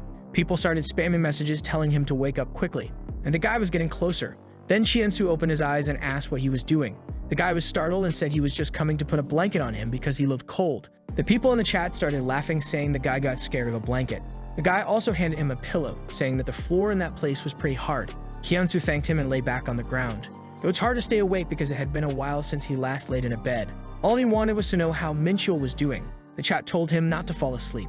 He said he wouldn't, but then people commented about the drool. All he wanted was to be able to enjoy sleep like Sueon seemed to be enjoying it. He figured he could only stay awake because of his stats. If that was the case, he was forced to stay conscious here until she woke up. Sometime later, the place was completely silent.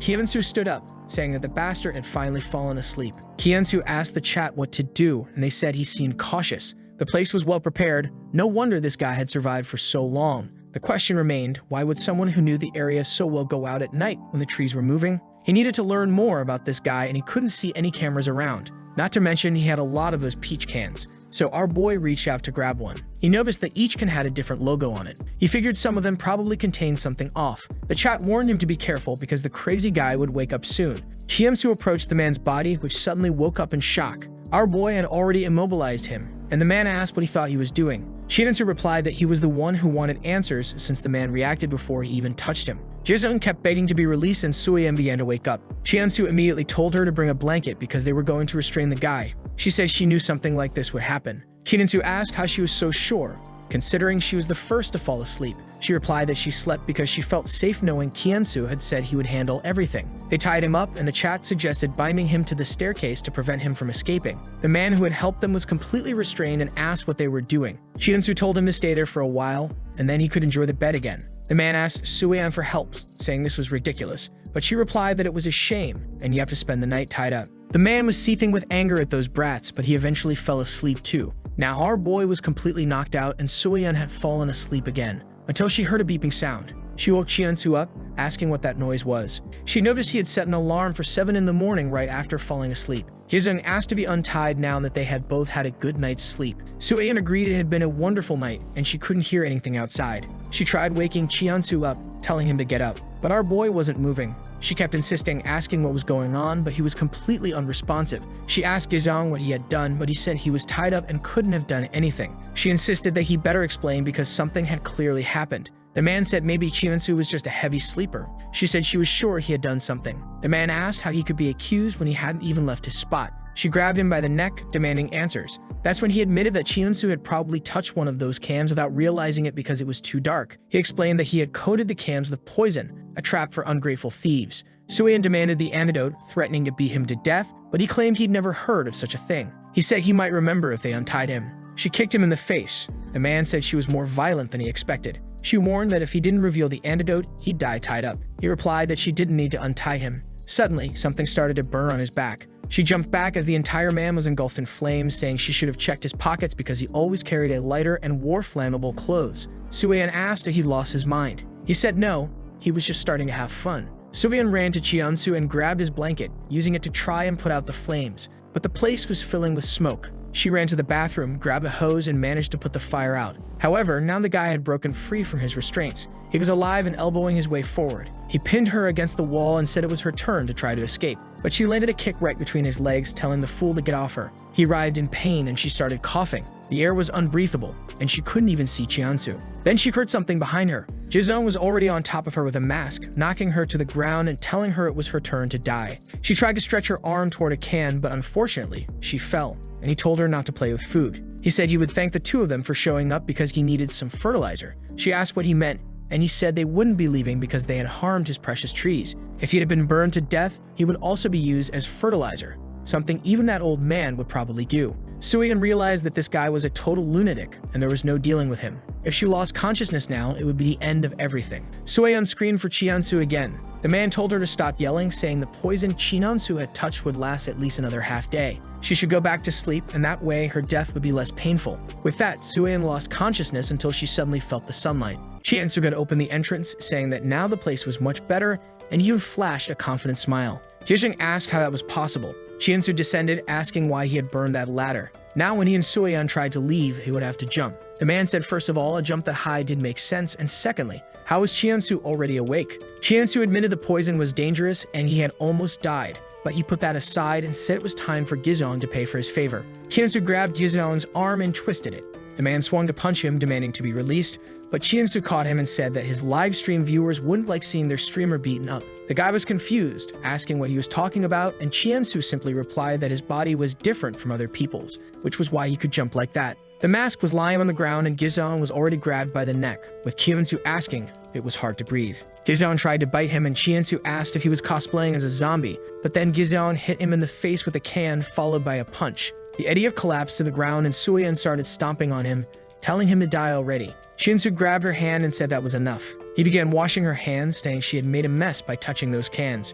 She retorted that he was the one who had been asleep, but he reminded her that he was also the one who woke up and saved the day. She blushed, feeling embarrassed, but also sweet. Chiansu then got closer and said they needed to do something to make sure this guy couldn't escape. He twisted Gizong's foot, who woke up and asked him to wait. Chiansu asked what the problem was since he had set himself on fire. Suddenly, Gizong started shouting for his grandfather's help. The two of them were confused. Who was this grandfather? Chiansu told him that now he had to reveal who else was there with him. The scene shifted to someone digging. The shovel hit the ground and the old man said it had been a great day. He just wondered why Gizong was taking so long. Minchul was the poor soul who was about to become plant food. When the old man saw Minchul waking up, he said he liked young people full of energy. Minchul was barely conscious, trying to understand what was going on. The old man asked if he had slept well, and when Minchul realized he was in the middle of a pit, he begged to be let out. However, the old man said that wasn't possible. Unfortunately, Minchul would have to become fertilizer. He told Minchul not to move because the trees only moved their roots during the day to absorb nutrients. Minchul wondered if he was the nutrients and cursed the man. The old man said that's why he preferred plants. They were never rude. If you gave them nutrients, they grew. If you stopped, they died. Minchul tried to escape, but the old man struck his shoulder. It hurt and Minchul fell back into the pit, with the old man telling him to conserve his energy and not worry because becoming fertilizer was like being reborn as something new. Of course, Minchul started kicking the roots, yelling at them to get away. He told the old man that he had lived long enough and should be the one to become fertilizer. The old man said Minchul was truly impolite and tried to hit him with the shovel again. However, Minchul took advantage of the situation, turning just in time. The shovel hit his hand, but at least cut the rope, freeing him. He grabbed the shovel and threatened to kill the old man, pulling him into the pit. Now the old man fell face first into the dirt, and Minchul asked him if he found this fun. The old man, shivering, called him a bastard. Minchul told him to hurry up and reveal who else was in that place and where his friends were. The old man smiled, saying his grandson was taking care of things, though he had no idea when it happened. Minchul was confused. He hadn't expected there to be more than one person. That's when the old man grabbed a rock and threw it, hitting Minchul squarely on the shoulder. While Minchul writhed in pain, the old man took the opportunity to go for the shovel. However, despite being in immense pain, Minchul managed to kick the old man hard in the ribs. He grabbed the shovel and landed a hit right in the old man's stomach, causing him to collapse to the ground, crushed. The old man begged for his life, saying that if Minchul killed him, he would never see his friends again. But Minchul only wanted to know where they were. The old man explained that it was a complex path and that Minchul would never remember it. Minchul replied that he didn't care and told him to reveal the way. Fearing for his life, the old man said they were in the northwest part near the entrance gate. If Minchul took him, everyone could stay alive. It wasn't good for a young man to dirty his hands with blood. But Minchul simply raised his arms and said it was a shame. He was already old enough to do whatever he wanted. The old man warned that without him, Minchul wouldn't know the path. But Minchul just smiled, saying he had memorized the layout of this place a long time ago, and then he struck the old man square in the head. Back with Chiansu, he was calling out to his friends. Standing before the chest, he complained that it cost 72. The people in the live stream asked what he wanted. Was he asking for points? He lamented and cried, repeating that it was 72. His live stream friends told him that whining wouldn't change anything. He insisted that with 72, there had to be something incredible inside and they had to see it together. However, Oscar wasn't buying it and told him to stop with the dumb strategies and just find Minchul already. But Chiansu put his hands on the chest and tried to yank it out of the ground. Oscar laughed, telling him to give up. It was impossible to move it. Chiansu felt defeated. The thing seemed stuck forever. He stared at it, thinking maybe with an excavator, he could get it out. Then someone in the chat suggested spinning the roulette. It would determine whether he could win by using his Zen. He was upset about not being able to take the massive chest. That's when only one asked if he really wanted it. If he was serious, only one could lend him the money, but he would take it back after the winnings. Chiansu asked if he was really going to lend him the money. Only one said yes, but only this once, and that Chiansu would have to remember it because he'd truly regret it in the future. Chiansu agreed, and only one isolated authority and lent him 35 Zen. Suddenly, Sueyeon screamed, asking where he had gone. He approached with an axe over his shoulder, saying he was looking for a weapon to save Mincheol. Now that he was ready, it was time to go. Elsewhere, someone was crawling out of a pit, poor Mincheol beaten up, while the old man was turning into nutrients. A while later, the two were startled when they found Mincheol passed out and severely injured again. Worse, he had left a trail of blood behind him. Chiensu picked him up, saying he must have fainted from blood loss. Sueyeon suggested heading to the city entrance, where there might be a pharmacy. But on the way, they found a warehouse. Our boy pulled out his 72-point axe and slashed at the lock, but it didn't cut, startling him. He struck again, and the number 2 appeared. With that, the door finally opened. She asked what that was for, and he told her to throw him in. So poor Mincheol was loaded onto the cart. Later, they found the hospital in that part of the city. For better or worse, it was empty. He asked what they should do with the boy. Sueyeon suggested stitching his wounds and giving him some medicine. He rummaged through the cabinets and said, unfortunately, there was nothing. It seemed everything had already been looted. He told her to take care of Mincheol while he searched other rooms. Kiansu began walking through the hallways until he heard something strange. He asked the live stream if they had heard it too, and they said they had a bad feeling. Chiensu was afraid it might be another kind of villain, putting Mincheol's life in even greater danger. He returned to the room and said it was better for them to leave. Sueyeon asked if something had happened, and he explained that he had a bad feeling about the place, as if something was watching them from behind the door. A purple-haired woman appeared, and Sueyeon warned him to be careful. The woman said she was interested in the smell of blood. Kiensu pointed his axe at her, telling her that if she didn't want to get cut, she should step away from the door. But she entered fearlessly, saying she couldn't let that happen. She got in Chiensu's face and said his friend would die if he did that. She asked if that was what he wanted because, given the shock Mincheol had experienced from blood loss, that's what would happen. Sueyeon told Chiensu they should leave. Something was wrong with this woman. She replied that it wasn't just something wrong, she was completely wrong. Sueyeon told her to back off and ask what was up with the crazy woman. The woman showed an ID card with the name Haryeon Kim from the Department of Nursing. The chat recognized her as someone in her 4th year. Chiensu was thrilled to find someone who could help heal. However, the chat warned him to be careful. She might be support or she might be a villain. Haryeon was in a frenzy, asking if he wanted his friend to die or live, warning that if they had really compressed his situation with medication, he could choke on it. Chiensu had no idea what to do, and the chat was saying that this woman was crazy, and they were scared. However, Haryeon was smiling, saying that she would love for him to stay alive. She finally found a patient who was alive, and all she wanted was for him to stay that way. For a moment, Chiensu seemed touched.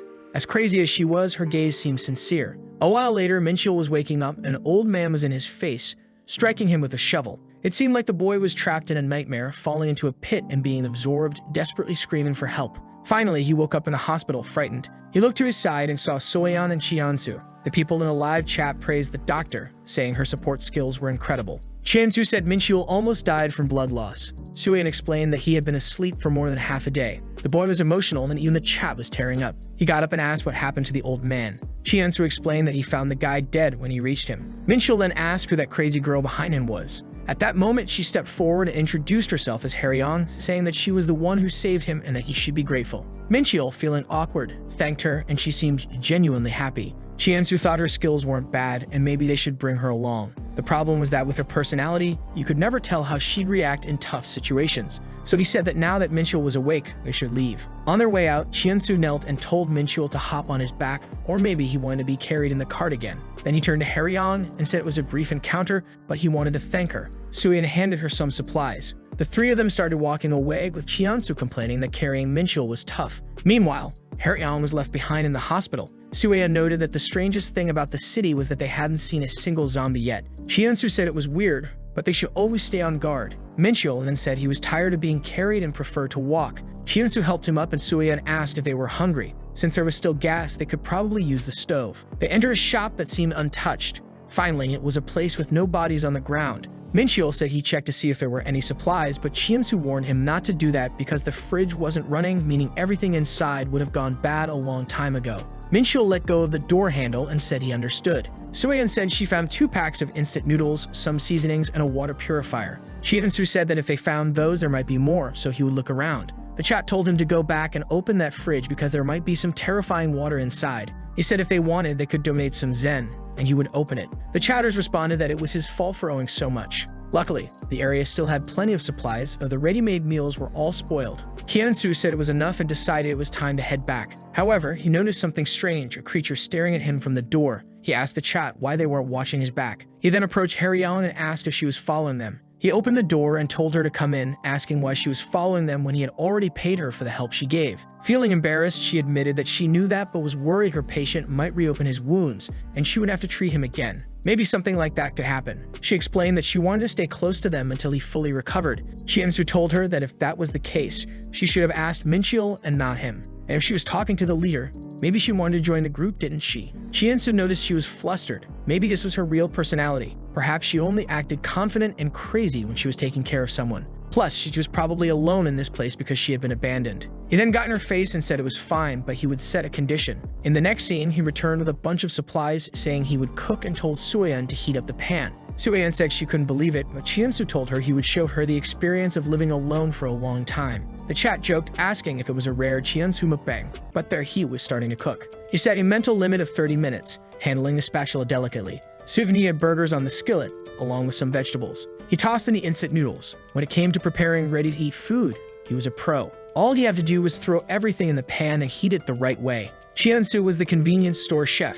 Mincheol was praising him, saying that the boy was truly a chef, and the food was really good. Even Suyeon admitted that it wasn't as bad as she expected. With that, they started eating, but Chiensu seemed rushed. Suyeon asked why he was in such a hurry, considering it was the apocalypse. He put down his chopsticks and thanked them for the meal. Mincheol told him he should drink something or else he'd choke, but Chiensu just put on his jacket and told Suyeon that sometimes he would do strange things, but she'd have to trust him. Confused, she asked what he was talking about, and he just told them to eat slowly. He'd be back soon. Walking through the city, the chat asked if Haryong was still there. Indeed, she was abandoned in front of the shop. When he called out to her, she jumped in surprise and seemed excited, immediately running over, saying he had kept his promise. What he had done was tell her to stay put for 30 minutes and not go anywhere. This was just to make sure she could follow instructions. Embarrassed, she admitted she was nervous, thinking she had been abandoned. But in the end, she believed in him. He heard a strange sound and stepped closer to check her ID, but she said there was no need. That's when Chiensu noticed something odd. The number zeros seemed to have been added. She then confessed that she had only studied for 2 years.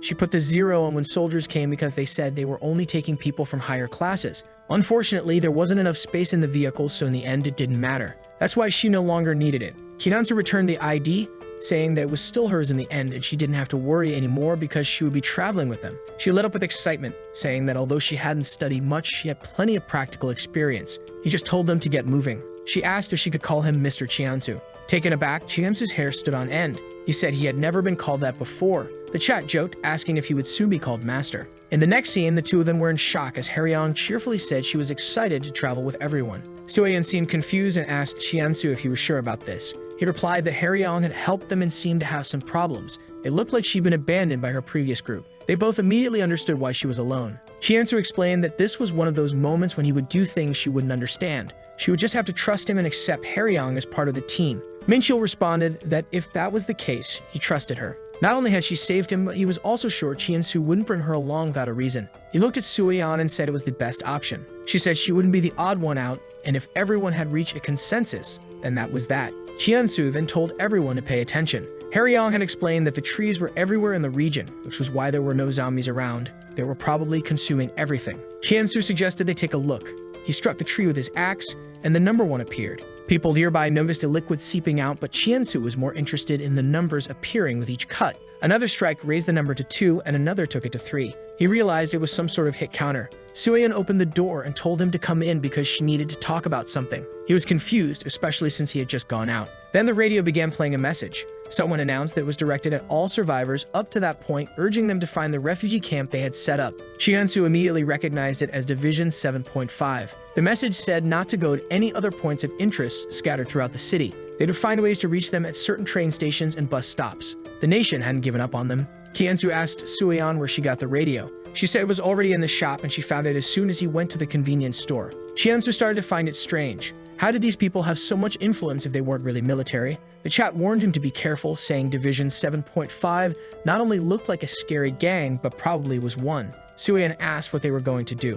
Chiensu asked if everyone had finished eating. It was time to head to the terminal. A while later, it was getting quite dark, and worse, it looked like it was going to rain. Chiensu told Suyeon to explain why she seemed so worried. She said the terminal would definitely be dangerous, and asked if he had a plan. He said he did, but for now the goal was to find a car. With everyone hearing that message, sooner or later, someone would pass by. Haryong asked if he was planning to steal someone's car, saying she couldn't do something like that. Chiensu replied that she said these things, but when he found her, she didn't have the look of someone who obeys the law. She grabbed him from behind, insisting that she was telling the truth and that he needed to believe her. Minchil said it was fine. They could look for an abandoned car instead, but first they would check out Haryong's house. She pointed and said it was just around the corner, telling them to follow her. As they followed her, Hyunsu heard someone ask what kind of place this was. He quickly pulled Haryong by the collar, hiding behind a wall to take a peek. 3 guys on the other side of the street were arguing about whether this was the right direction. One of them said they didn't have a choice and should keep going. The chat said those guys were making them nervous, and Hyunsu agreed that it was better to wait before moving on.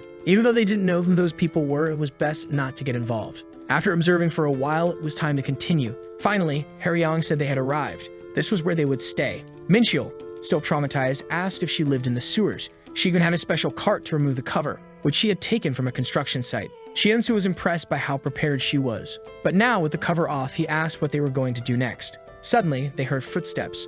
The trees were beginning to approach the city. With no time to waste, everyone started descending. As they went down, her flashlight illuminated a branch stuck in the pipe. Hyunsu asked what that was, and the chat said she was creating a monster. However, the plant moved toward the cover, pulled it shut, and sealed them all inside. She explained that it was a root of the tree monster. When exposed to light, it tries to block the sun's direction. They likely always think they can only grow underground. The 3 were amazed, and she asked if something was wrong. Hyunsu said no, she was a genius. Inside, Minchil asked if she had figured that out on her own. She said it was no big deal, just some things she learned while scavenging for food at various markets. Hyunsu found several notes she had made about the cruel trees, and even Soyeon commented that she loved the decorations. On top of that, she had multiple extra beds. Haryong said it felt strange, almost like having visitors at home. She never thought something like that would happen in these times. They were all excited. Not only was the place well ventilated for a sewer, but they also had a place to sleep. Hyunsu put a hand on Minchil's shoulder, knocked him down, and told him to rest a bit more. He then told everyone to grab a bed and get some sleep because tomorrow would be a long day. The 4 of them went to sleep, with Hyunsu thinking that today had been wild, but then again, all the days had been like this. He told the chat to wake him up if anything suspicious happened. The chat told him to handle it and stop being lazy. Another person joked that they were dreaming. He replied that he was waiting until suddenly someone was calling his name, telling him to wake up and that he was going to waste all his money. He recognized the voice as a woman's, but when he looked around, he saw the 2 girls sleeping and wondered if he was dreaming. Then he heard a noise nearby.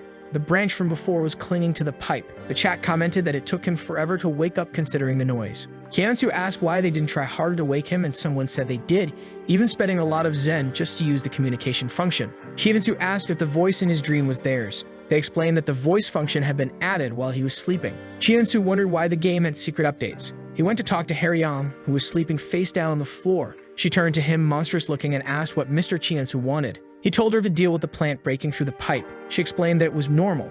The thing was sensing the water flowing through and wanted to make contact. Hyunsu asked what would happen if it rained. She said it would need a lot of water, so he didn't need to worry. She asked if that was all, then went back to sleep with her face on the floor. Outside, or rather inside it seemed, it was raining heavily and Hyunsu was getting soaked. The chat was spamming messages again, telling him to wake up and check out the disaster happening around him. He realized that the water level had risen significantly, and he hadn't even slept that long. Seeing that it was all coming from the ventilation system, he told everyone to wake up. Slowly they got up and Soyeon asked what was happening. Hyunsu told them to grab their stuff quickly so they could get out. He revealed that what was above them wasn't just pipes, but a water tank that was nearly full. Soyeon asked what they would do once they got outside. Hyunsu turned to the chat and asked if they knew how these cruel trees reacted to rain. Some said the trees would stay still, while others claimed they would go wild. Haryong handed out some raincoats. Hyunsu wasn't sure what to do.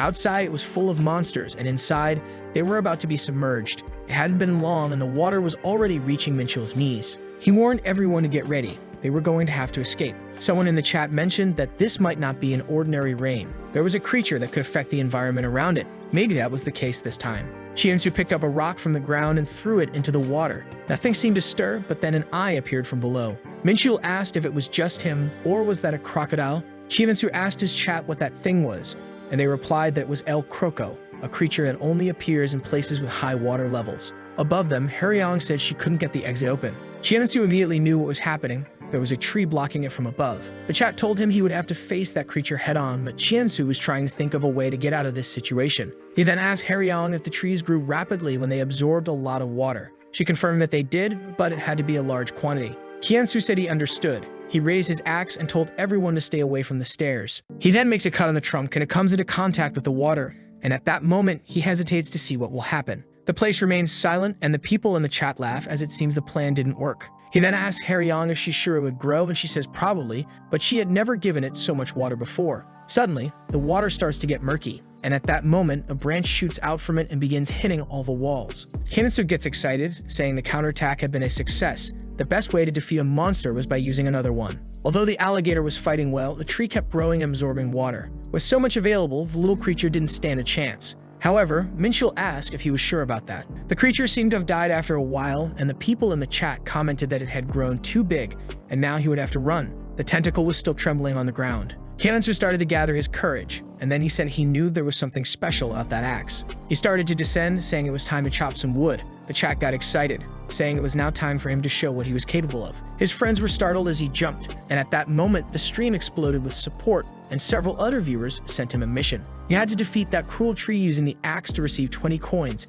and without fear, he jumped into the water. The group asked if he was really going to face that thing, and Haryong said it was extremely dangerous. However, he just repeated that he was going to get some firewood and asked his friends to cheer for him. With that, he landed the first blow, hitting it dead on, and immediately the aggro was triggered. The axe seemed to have caused damage. However, he noticed something coming. Obviously, the tree reacted and merely hit him. Still, without hesitation, he landed another hit right in the middle of the trunk, and the sequence of attacks seemed to be working. That axe was indeed naturally strong. However, its secret ability was much more powerful. As the group watched, he kept hitting one blow after another until the trunk was in front of him. But on the 7th hit, the cut went through easily. The chat was giving tips on where the attacks were coming from, and with that, the 8th hit was made, then the 9th, and so the little axe kept cutting. On the 10th hit, the cut was strong enough to split it in half. Sueyan was impressed, and I don't know who's sending all these little hearts, and the chat said, "That's the axe of 10. Our boy was sure that number was a count. It didn't matter where he hit, the number would go up, and when it finally reached the right one, the final attack created an explosive cutting power. However, he couldn't let his guard down, and Hike noticed that the tree had already absorbed almost all the water. However, it didn't matter how strong it was now. He just had to start the count again. And man, that's how another sequence of attacks went. He was already on 9 and told the guys on the live stream that the firewood was ready, delivering one more cut to the other part of the trunk. Minchul couldn't believe it. The whole tree had been shredded, and man, Chiansu was excited and wouldn't stop chopping. After a desperate series of strikes, he finally collapsed on the ground, exhausted.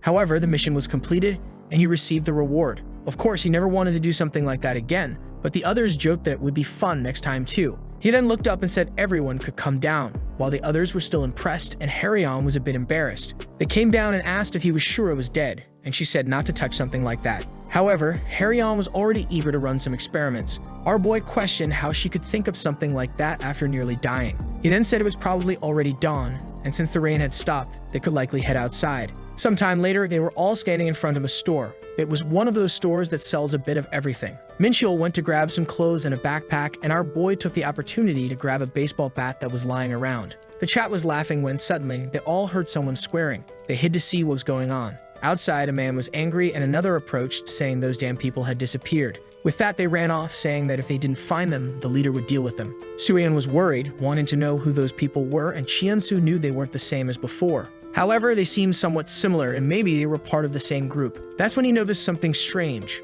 Minchul seemed frozen with fear. Haeyeon approached and asked what was wrong, even touching his face, but he wasn't responding. Then Sueyan came over and told him to answer quickly, asking why he seemed so scared. He felt embarrassed and said nothing. Chiansu noticed that he was very anxious and said he would take a look around. Apparently, the guys had left, so it was a good time for them to leave as well. However, just as they opened the door, a man came running by. Chiansu was confused and desperate. The man came asking for help, but something happened. Chiansu was startled. He had been hit on the head with a bat, and the guy said he was the one causing all that trouble. At that moment, Chiansu's group stood face to face with that man, who immediately told them to come closer. The chat was even joking, saying a wild bandit had been found. Chiansu just told everyone to get ready to run. He knew things would get bad if they mixed with those people. However, the man then asked if he had noticed Minchul. Man, the poor guy had been recognized. Chiansu asked if he knew those people, but Minchul seemed reluctant to respond. Chiansu told him to speak up already. The guy took a step forward, but Chiansu pointed to the axe and told him to stay still.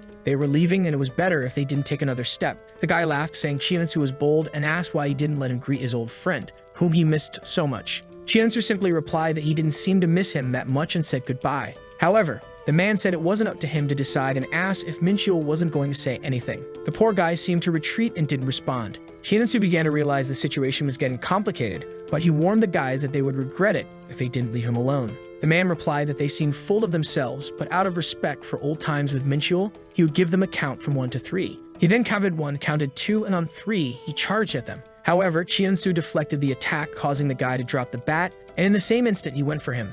Man, Hyunsu showed no mercy and knocked him out cold. The 2 lackeys beside him were startled and charged, but Hyunsu wasn't a nice guy either. He went on to cut down everyone. The poor guys fell, beaten on the ground. The man said Hyunsu would regret this, but our protagonist approached and told him to repeat that, landing a blow on his shoulder. The fool winced in pain and asked where he got the courage to say that, mentioning that for someone on the ground he seemed very bold. The people in the chat joked, saying that lying there he looked like one of those cleaning robots, and our boy replied that a cleaning robot was smarter than this fool. The guy got up and told him to shut up, but Hyunsu responded that it seemed like he had nothing else to say. The guy, furious, said Hyunsu had no idea what group he was messing with, and Hyunsu asked if he had any idea who he was dealing with, because the fool should know he's the protagonist. Obviously, the extra couldn't handle that provocation, and he leaped forward, ready to meet his end. Hyunsu easily dodged and gave him a blow to the heel, causing the idiot to fall flat on the ground. But the guys advanced, and the chat asked if he was going to keep going easy on them. Man, the fun was over, and he whipped a strike to the neck, causing the fool to fall on top of his friend like an idiot.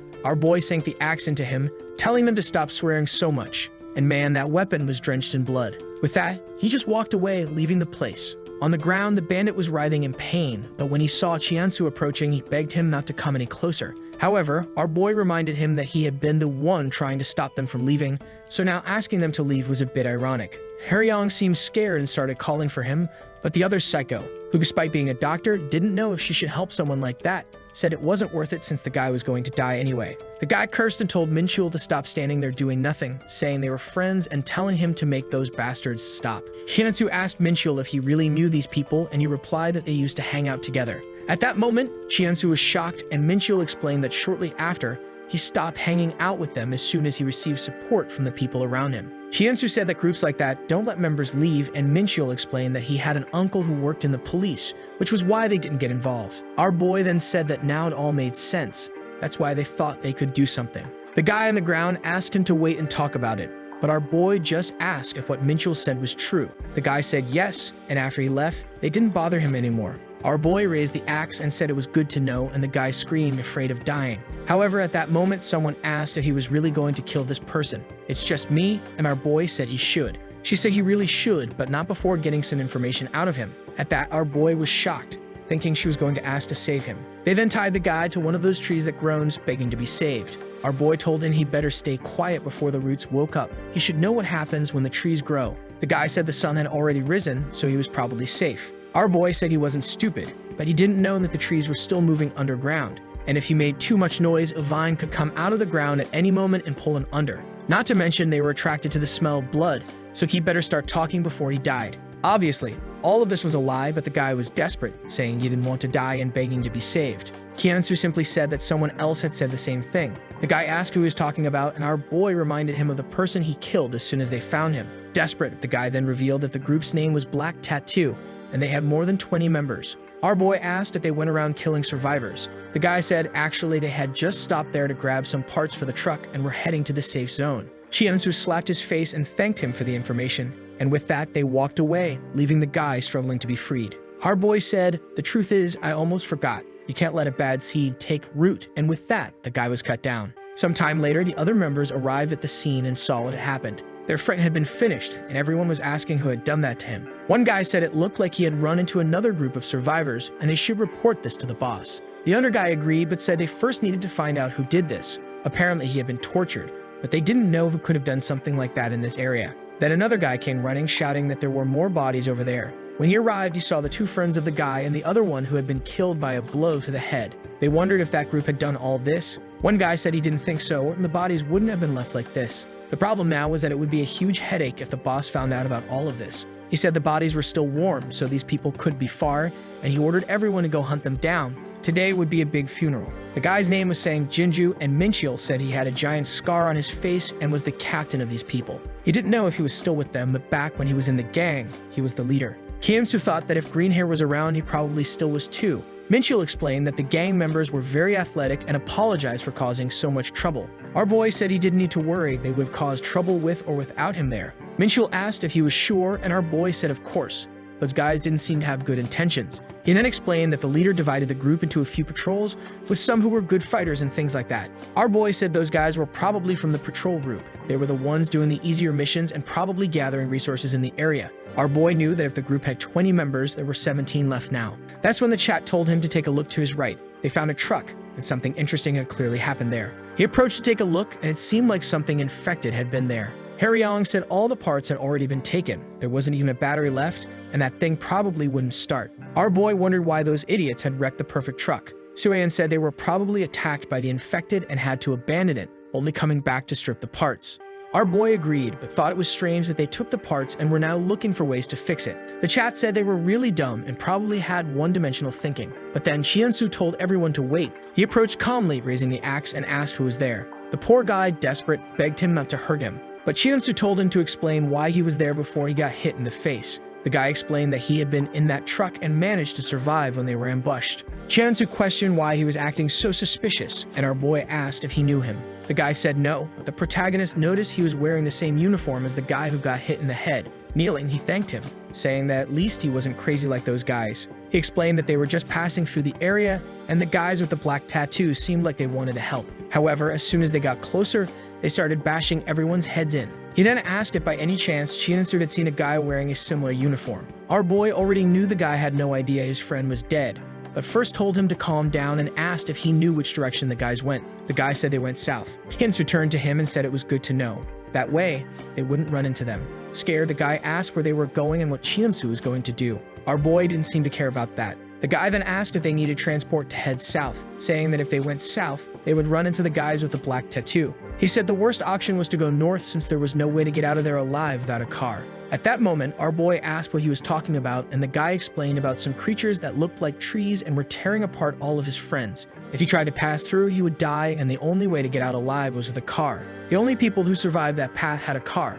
The guy mentioned some sharp vines, and Chiansu wasn't sure if it was related to the trees. The chat said they were like detectors, sort of like speed cameras, but they work the opposite way. They kill you if you move too slowly. Our boy asked if it wouldn't make more sense to kill the fast ones, but they told him to think of them as carnivorous plants. Now things were more complicated for him because the goal of heading north was to find a car, but without one, they couldn't go north. He then asked if those creatures were only in that direction, and the guy said he wasn't sure, but the people he was with mentioned them surrounding the whole area. Our boy said that considering that, they wouldn't really have a way to go north. Minchul asked if he was sure about going south. Even though he was skilled, those guys were still very dangerous. Our boy said they were just a bunch of dumb thugs, and together, they could defeat them. He was already planning to take them down, so he didn't need to worry. The guy on the ground said he must be pretty amazing to have that much courage, and the chat was even praising him, saying he was trying to act cool. Seeing no other option, he asked the guy's name, who introduced himself as Yang Jun. Our boy said it was a pleasure to meet him and wished him all the luck in the world to survive. Yang, feeling isolated, asked if he could go with them, and the chat urged him to take Yang along. Our boy said he'd like to, but unfortunately, he couldn't, pointing to his hand. The guy asked what he was talking about. Harryong noticed something on his hand, and Chiansu said that it probably wasn't just a regular scratch. The guy said not to worry, it was just a small cut he got during the fight. However, Harryong was sure it was infected. Our boy explained that she was a doctor, so she probably knew what she was talking about. Desperate, Yang begged for help, saying they needed to cut off his arm to stop the infection. Scared, our boy asked what he was talking about, and Harryong explained that he would likely die from losing his arm because they would have to create a huge wound. The poor guy was already stuck, and she said that with such a big wound, the chances of him getting infected again would only increase. Besides, they didn't have any anesthetics, and if he went into shock, they wouldn't have time to wait for him. He would need to be absolutely sure he wanted to try this. Our boy told her to stop scaring the poor guy, and she apologized but said he needed to know what he was getting into. Chiansu said he would help him with it, but he needed to remember that he had already been infected for some time, and maybe this wouldn't do any good. But the guy said he didn't care, he'd do anything for a chance to live. This was all because of those bastards, and they refused to die like this. Chiansu started to think this was all too realistic. Could they really be NPCs? He then asked Harryon to disinfect his axe, and she said okay. At that moment, our boy asked for help from the guys, asking them to give him a mission that after cutting off the guy's arm, he would stay alive for a while. The chat started joking, saying that was a lot to ask and wondering if he was going to take him along. Others said he should have already unlocked fun things and asked where the shopping was. But then a lunatic from the chat gave a new mission. He had to cut it off in 5 hits, no matter what. The reward was that the guy would be able to move freely without feeling any pain for an hour. The lunatic's name really fit. Haryong then handed him the axe, and he told her she probably knew what to do. With that, she covered the guy's eyes. He asked what she was doing and told her to hold his arm. Actually, she apologized and thought he was scared to see it. The chat said she was cute. Chiunsu started to get ready. He only had 5 hits to cut that thing off. He thought it would be impossible to do it all in one blow, and the chat said the mission was kind of gross. But he warned them, and then he swung the first hit. The scream echoed, and everyone got a little uncomfortable. Another scream came, and the guy was desperate. Stu-aeon said he should be thankful they got to stay outside and didn't have to watch this scene. He was just listening to the strikes, saying it was true, but she found it strange. It was taking a long time for this to end. Sometime later, the sounds finally stopped and the door opened. The psycho said they could come in. The poor guy was unconscious on the bed, and our boy was cleaning the axe. Looking at the piece of arm, you could only see the thumb, and our boy said he left the thumb sticking out as a kind of thumbs up for a successful surgery. Minchul asked if the guy was really going to be okay. Our boy said he didn't know, but if he didn't wake up in 5 minutes, they would have to leave. They didn't have time and needed to get out of there before the tattooed guys showed up. Suddenly, the guy sat up and asked what happened. Then he saw that his arm was gone. Our boy told him he probably passed out from the pain and asked how he was feeling. The guy moved his arm, saying he felt great thanks to him. Our boy said he handled it well, but he better calm down. All he had done was delay the effects of the pain, but it would come back soon. The guy fell to the ground, saying that despite everything, he was grateful. But then, everyone heard a noise outside. A guy was kicking some cars, wondering how they were going to find those bastards. Another guy with a mask told him to calm down, but in a rage, he said there was no way to fix that damn truck. Meanwhile, inside, Chiunsu was just observing, but there were people he hadn't seen before watching them. The guy wondered why the boss wanted to fix that damn truck when there was a new one right there. The guy explained it was because that one was refrigerated. Now Chiunsu understood why they wanted so badly to keep that truck. They then ripped out a bunch of parts, saying at least it would look like they were working. But he was tired of following those stupid orders. He went inside and asked if those were the black tattoo people. Our boy said yes, and they would probably finish them off easily. But for now, it was better to follow them for a bit. That way, at least they would discover where they were hiding. The group agreed, and Sue-aeon said that to avoid being discovered, it would be better to take only one person. Our boy said that might be a good idea, then glanced to the side. Yang was pointing at his own face. Outside, the guys were dragging some tires until they suddenly stopped. One of them asked his friend if he had heard something, and the other told him to shut up because he was getting scared over nothing. Meanwhile, Yang wondered why he had gotten involved in something like this. Suddenly, the 2 thugs froze in fear, dropping the tire to the ground. They were standing face to face with Captain Sang Jinju, who said that it seemed like they were working hard, but they could calm down. They were just there to find the people who had killed 3 of their men. The guys said it was best if the boss never found out about it, or he would be furious. Sang said they would handle it soon, so they should just go back and entertain the boss a little. With that, they left, while Yang stood there watching. The problem was that they were heading in the direction of Chiunsu's group, and now Yang didn't know whether to return to the group or keep following to learn more. He decided to stick with the plan for now and keep watching them. The guys wouldn't stop talking, and he just wanted those bastards to hurry back to base. He followed them for a bit until he decided it was enough and turned to head back to Chiunsu. However, he was shocked when he arrived. Sue-aeon was kicking one guy in the knee, Minchul was smashing another in the face with a hammer, and even Haryong was stabbing with a scalpel. Man, this group is dangerous. Poor Yang was terrified watching this, and Chiunsu asked if that guy over there was the famous Sang Jinju. Apparently, he was a lot less tough than they had heard. Sang asked if Chiunsu was the bastard who killed his friends, and our boy just asked, maybe. But really, it was bold of him to hurt Minchul with such poor skill.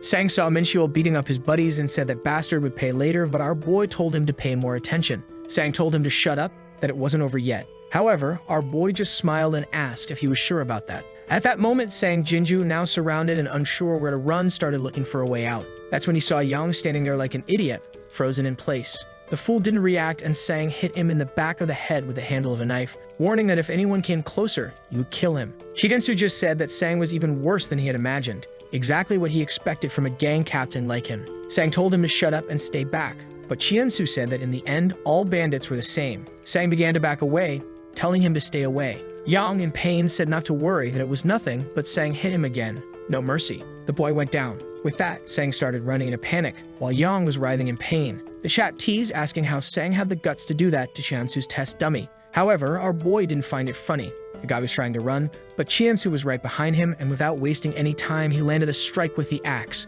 The fool fell to the ground, and our boy said he had a question. Did he know what kind of live stream got the most viewers? It was when someone apologized. Man Chiunsu hit him again on the arm, telling him he was still waiting. Sang had better apologize for everything he had done. The guy didn't apologize, and our boy told him to say it already. The desperate guy finally said he wanted to apologize. Our boy told him to repeat it. and Sang started saying it over and over. But Chidensu said no, grabbed him by the neck, and told him he'd have to apologize to those two over there. Not just with words, but with actions that showed it. The fool was dragged from the ground, begging Chidensu to wait, but he was dedicated to this apology and smashed him again. At this point, Yang, worried, called out to Chidensu, telling him that was enough. The guy had already turned into a stone. With that, Chidensu said okay and dropped him to the ground. Harry Yang then said the poison was spreading extremely fast. Cutting off the arm had helped, but it seemed like it had already gotten into the bloodstream and started spreading again. Yang apologized and said it looked like he didn't have much time left. Our boy told him there was no need to apologize and asked if he had discovered where the black tattoo base was. Yang said yes, and that he would take them there. Our boy was surprised that Yang was still able to move. The chat said that adrenaline or injuries didn't matter when you were already a zombie. Yang simply told them to follow him and he would show the way. Our boy asked Minchul if he was ready to face the problems of his past, and Minchul replied that he was. A little later, Yang found himself face to face with the entire gang surrounding the truck. The poor guy was obviously not in good health, and he screamed for those bastards to come at him. The gang, shocked, looked confused. They noticed that he was infected and wondered what kind of madman he was. The leader of the Black Tattoo gang named Yang Haiyan appeared. Yang was sure it was him since Minchul had given the description. Yang said he was there to kill the leader, and Yang Haiyan asked how he planned to do that, noting that he was brave for someone with no arm. Yang laughed and asked if Yang was really so eager for the afterlife. Minchul then handed him a bat. The boss was angry, saying the mood had been good because they fixed the truck, but now this bastard had shown up to ruin it. But if that was the case, he'd help him die quickly. At that moment, Yang began screaming like a madman, while the guys were distracted, not hearing anything. Sueyam was sneaking up behind them, and before anyone noticed, she had already taken down the first one. Shenyang struck the second one. It was only then that the boss realized they had already gotten close. The entire group was closing in, and even a scalpel went flying into his face. At that moment, our boy was watching as the gang started screaming for help, saying they were under attack. But of course, Chiemsu wasn't going to forgive anyone. The boss began to wonder if that was death itself arriving at his base. That's when he seemed to recognize someone. It was that bastard, Minchul. Chiensu then asked if he was the one who had messed with Minchul's life. The guy turned around, asking if Chiensu had been hired for revenge. Our boy said he was pretty egocentric to think that way, but since that was the case, he would pay the price with his arms. The boss told him not to come any closer or he'd die. He tried to land a hit, but our boy easily blocked it, even mocking him, saying it was pretty easy to block him. The boss screamed, telling him to die, but Chiensu kept blocking and dodging easily. The boss couldn't understand how this skinny guy was so strong and asked who the hell he was. Our boy said he was just the guy hired by Minchul, without bragging. The boss begged him not to come closer. Our boy said that the last allies had said the same thing. Apparently, everyone learned the same line. At that moment, the boss turned to call for his men, but was shocked. Even in his transformed state, Yang was taking down his team. That startled Chiansu, and at that moment, the boss took the opportunity to run away in desperation. Our boy glanced to the side. Yang had dropped the guy he had finished off on the ground. The chat asked if it was time to send him to the afterlife, saying he should do it like a man with a hit to the neck.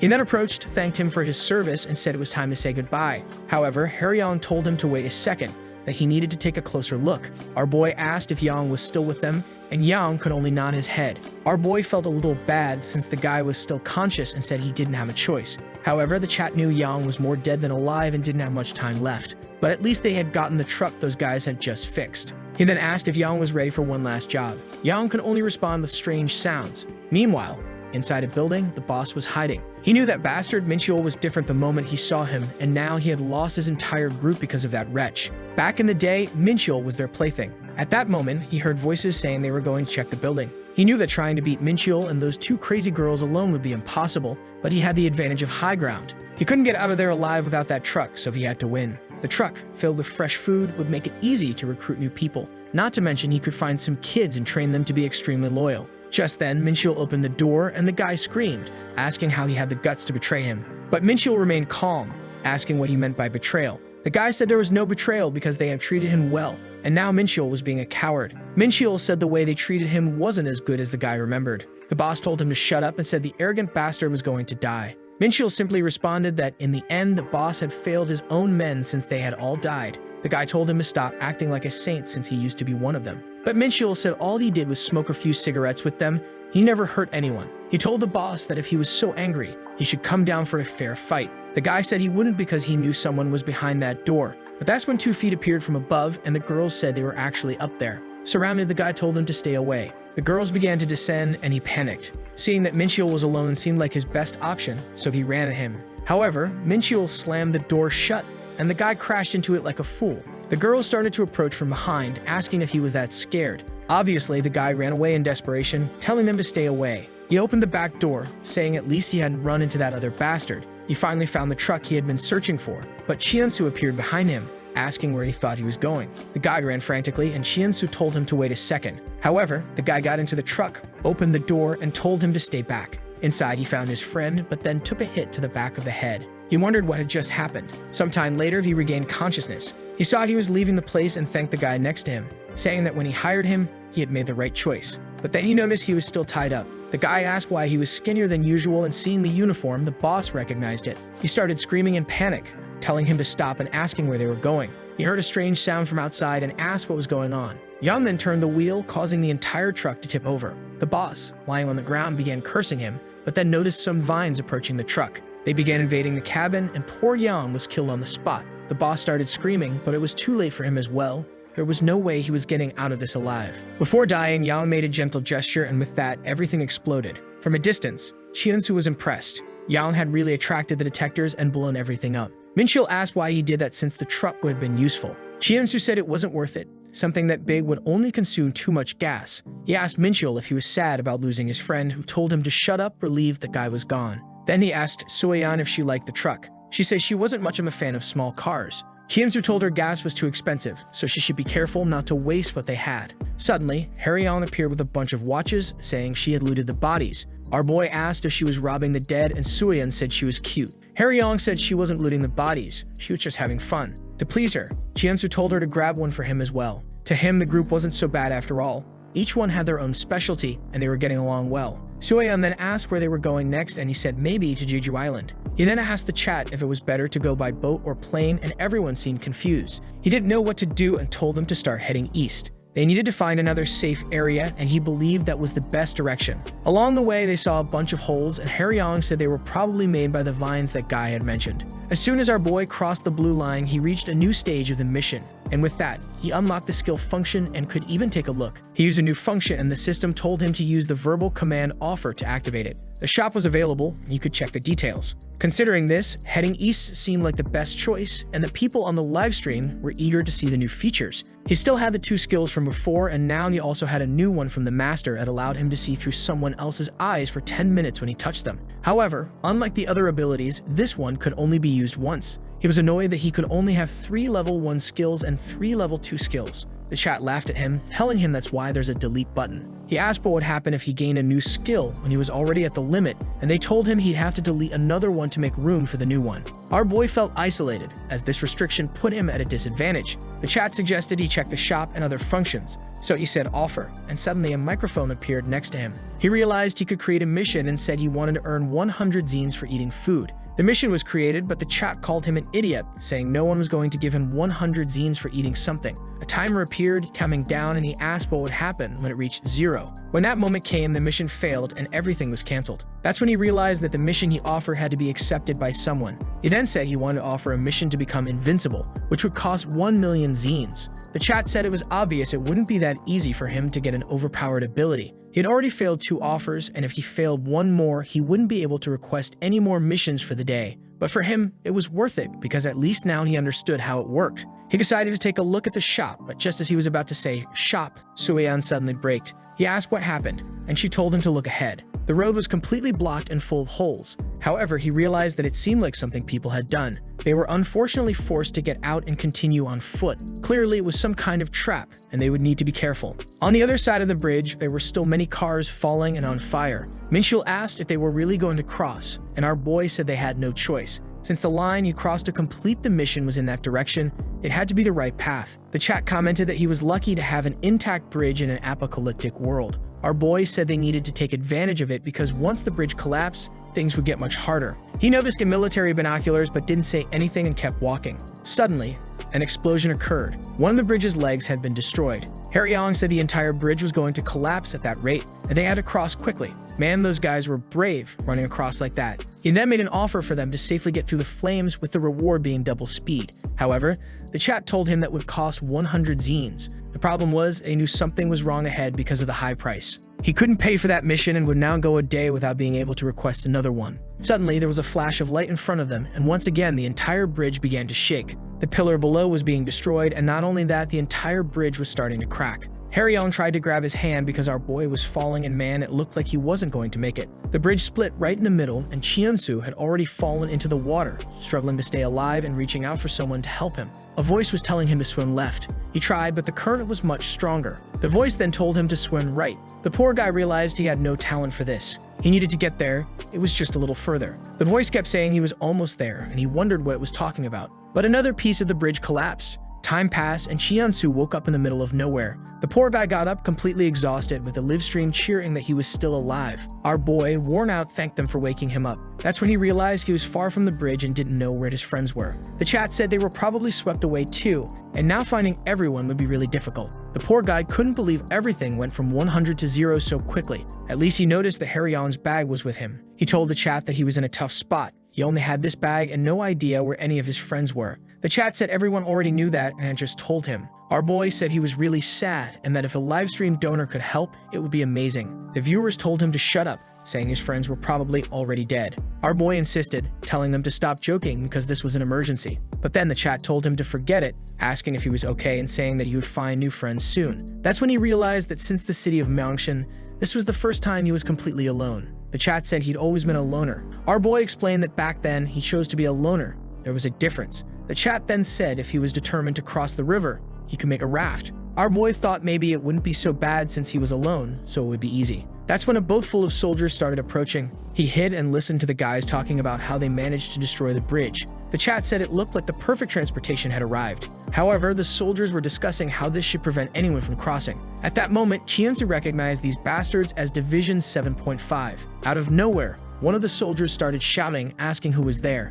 It turned out to be just a little dog standing nearby. The guy said he thought it was those things again, and the other said that if it were, things would have gotten messy. He then told the team to turn the boat around and head back because everything was destroyed anyway. But Cheon-soo wanted that boat and didn't want them to leave. That's when one of the vines attacked from behind, ricocheted off the motor, and hit the soldier directly. Cheon-soo was shocked. How was there a detector vine here when they were so far from them? That's when he realized it was actually a cruel tree zombie. The monster pulled the guy's body in and started tearing it apart, absorbing him. The others tried to shoot, but you can't kill a tree with bullets. Meanwhile, poor Cheon-soo was almost a gunner. The body of the guy with the gun was thrown toward him, and thank God the gun landed right next to him. But he noticed that the guy's body was starting to look dried out as if it was being drained. You never imagined he'd come across a creature that was a fusion of a zombie and a tree monster. Meanwhile, the last soldier was trying to start the motor again, which had stopped working when the branch hit it. But he was in for a scare as the tree attacked him as well. However, this time, Cheon-soo delivered a clean blow right in the middle of the branch. The chat was confused, asking what he was doing. He explained that the tree already knew he was there and the soldier was the perfect distraction. He then shouted at the tree, telling it to stay away. The creature tried to slide down the side of the dam but slipped and fell into the water. Strangely, instead of absorbing the water, it began to be carried away. Meanwhile, the soldier was trying to get away. Cheon-soo told him to stop and start swimming toward him. The guy was about to ask why he should do that when a bullet whizzed by his head. Our boy told him he wasn't going to ask twice, so the soldier started swimming toward him. A little while later, the poor guy was being interrogated, and our boy told him to answer where they came from. At least he was safe now, so he better be honest. He then asked the guy what exactly Division 7.5 was. The problem was, the guy didn't seem too eager to respond. Our boy just watched as the chat commented that the guy was really ugly, like he was in his 20s. Another person said if that were the case, he looked just like Cheon-soo. Our boy asked if they had forgotten that he was beautiful. Then he turned to the guy and said he didn't have a dog tag and was staring too much, so he hit him in the eye to help him see better. The guy cursed, asking why he did that. Our boy pointed the gun at him and told him to explain why they destroyed the bridge. But the guy didn't seem very motivated. Then Cheon-soo whipped him in the thigh, then again on the foot before he could say anything, and another hit landed on his shoulder. The guy finally told him to stop. Cheon-soo warned him that until he answered, he'd keep getting hits. He better start talking about why they blew up the bridge and why they were messing with them. The guy then admitted he was from Division 7.5. Cheon-soo said he already knew that and fired another shot, but then smiled, realizing he had forgotten to remove the safety from the gun. The guy called him a bastard. Our boy told him it was better to start spilling the truth to the bastard. Why was Division 7.5 gathering people? It didn't make sense to call everyone together and then destroy the bridge. He told the guy to explain the reason behind it all. Then the guy said the end, and Cheon-soo asked if he was going to tell the truth or not. The guy already knew what Cheon-soo had said. The end was the password the soldier had given. Cheon-soo asked why he looked confused, saying he knew the password because he was joining them. The chat said the guy wouldn't believe it after getting shot so many times. The guy asked if Cheon-soo was really a VIP, and our boy said he was on his way, but a whole mess happened. which is why he was delayed. The guy couldn't believe they made such a big mistake, and Chiensu told him to explain why they were blowing up the bridges. However, the guy said that even if he was a VIP, telling him that would only complicate things further. Our boy asked why he was so hesitant. He was also a combat mercenary, which is why he liked to relieve stress this way. The chat was laughing, wondering what the fool was talking about. The guy was still hesitating, and Chiensu told him that if he answered everything, he'd take him with him. He should know that Chiensu was an expert and could take care of him, so it was better to just talk. Our boy's roleplay was getting pretty serious, and the guy hesitated, saying that what he knew might not be enough. He then explained that Division 7.5 was a secret military unit trained to act during national crisis. Their job was to efficiently gather people and resources to rebuild a collapsed society. Our boy seemed skeptical of this story, and the chat said he was bad at hiding his emotions. He then asked if only part of Division 7.5 was in the Daejeon area. The guy said yes, but he didn't know exactly how many members there were. He then asked what the forces and that guy's group were doing and where they were going. The guy said, unfortunately, he couldn't share that information. Our boy was getting frustrated with how hard it was to get any info out of this jerk. He then asked if the guy's destination was Jeju Island or if it was because he heard it was safe. He remembered back at the hospital when he heard that message on the radio about safety in Daejeon and how Division 7.5 recommended people head there. He then told the guy to explain how they planned to reach the island. The guy said the plan was for everyone to go to Cheonsu Airport. Something seemed off because our boy didn't believe it. The guy, now dripping a little, said maybe he needed some treatment. Our boy agreed. The guy then told him to hurry up because no more lifeboats were coming for them. Our boy said he seemed tired, so he would ask just one more question. If the job was to gather people and they were blowing up the bridge, did that mean they already had everyone they needed? The guy said it was kind of like that as they didn't need any more civilians. Taking too many people would make it difficult to control everyone. This business of keeping everyone in line didn't sit well with our boy. He said that gathering people to help rebuild society was noble and really helped prevent panic and chaos. However, blowing up the bridge so no one could cross, that was going too far. To him, something smelled fishy about the whole thing. The guy yelled that they were trying to rebuild the country and weren't some kind of rebels. Chiensu asked if he really believed that made sense. The guy couldn't seem to respond. At that moment, Chiensu pointed the gun and said it was okay, that he had already heard everything he needed. The guy asked if he was really going to be killed after telling him everything. Our boy said, unfortunately, he couldn't be friendly with someone like him. Seeing a zombie nearby, he said he knew an old friend who hadn't been seen in a while. He then opened the door, grabbed the guy by the head, and said it was time to pay for what he did to his friends. As the guy was devoured inside, our boy walked away, now with the problem of how to cross. At least that tree zombie wasn't around anymore, but that didn't mean another one couldn't appear. He then opened the shop and found a 10-meter rope for 1 zen. Someone in the chat suggested he look for an inflatable too, and he had access to an amazing rubber duck float. The chat was laughing at him. Our boy wondered if that was all the shop had. The shop notified him that the items would change, and what was available now might not appear again. He asked what was going on, and the chat said they had no idea either. Our boy said he hadn't even paid for the only one yet. Could someone help him get it for free? The maxed out card donated 1 coin to him. The chat was being generous and everyone started donating 1 coin. He then asked why they never donated when he was in the middle of the action. The chat said the maxed out card had already spent a lot on him and was probably trying to be a big fan. Our boy recognized that this was something common in live stream systems, and it looked like it was happening in his life too. The problem was, he soloed 10 zines for the only one. Even worse, his friends in the boat from earlier had all floated away with the current. The maxed out card kept donating, but our boy said he didn't need that much and that he could manage from now on. He didn't want his golden goose to disappear like that. But that's when they heard a noise, and the chat told him to take a look. The damn tree monster had returned. Immediately, our boy started running, but he was shocked to see the monster was moving incredibly fast. He turned a corner, saying this was his only chance. The chat wondered why he was running in circles. This was going to get dangerous. He managed to close the door and ran up the stairs. A little while later, he was on the upper floor, relieved he hadn't been discovered. He made it to the top floor and kicked the door open. Down below, he could see the creature trembling. He realized it wanted to get back to the river, which would be a problem for him. He then grabbed some food and started chewing it down quickly. The chat was wondering why he was doing this now. He then threw the can and said this was where that monster would die. Before anything could happen, he was already running back down. Man, the guy was still a little desperate, and the chat was completely confused about what he was doing. Our boy attempted some parkour, jumping from one building to another, but he felt like an idiot. The chat teased him, saying he was trying too hard to look cool. Our boy said he'd just try again. He took another jump and face-planted into the ground. The chat said it'd be better to die to the tree than like this, but he didn't give up and got up again. Once more, the maniac jumped, but this time he landed in style. The chat said the third time's always the charm. He then looked down the street, grabbed a can in his hand, and wondered what he was doing. He knew that sometimes monsters fought each other, and considering there were vines nearby, suddenly several of them emerged from the ground. He told them to fight to the death. While they fought, he ran down the stairs. What he needed to do now was find a way to cross the river while they fought. The zombie was caught in the vines and couldn't attack him, so he easily ran past, waving goodbye. However, he heard cracking sounds and saw the creature was already breaking free. He had to run and cross as quickly as possible. Fortunately, the water level was lower and the current seemed slower. The chat asked where his courage was and told him to just jump in and swim. The problem was that he knew he was bad at swimming. Then he saw the creature coming after him. In a panic, he begged for 11 zines. The chat asked if he was going to buy that donut float, and he said yes, pleading with them to send the money quickly. But they kept teasing him, saying there was a bakery nearby, telling him to go buy something and take a look around. Our boy told them to stop laughing at him and hand over the donuts before he died. With that, he jumped into the water, and the chat told him to calm down. Even though the water seemed calm on the surface, the current below was still strong. The maxed out card and a bunch of others created a joint mission. He would receive the 11 zines after crossing 2/3 of the river. He got angry because 2/3 was almost the other side, and worst of all, even the tree monster had entered the water, chasing him. He kept struggling to cross, and the chat told him to stop looking back. There was no time for that. He was about to reach the 2/3 mark, thinking the creature might have drowned. Finally, the mission was completed and he received the reward. He immediately opened the shop and bought the float too. A circle of light appeared floating above him, and suddenly, the rubber duck float dropped in front of him. But at the same moment, the tree grabbed his foot.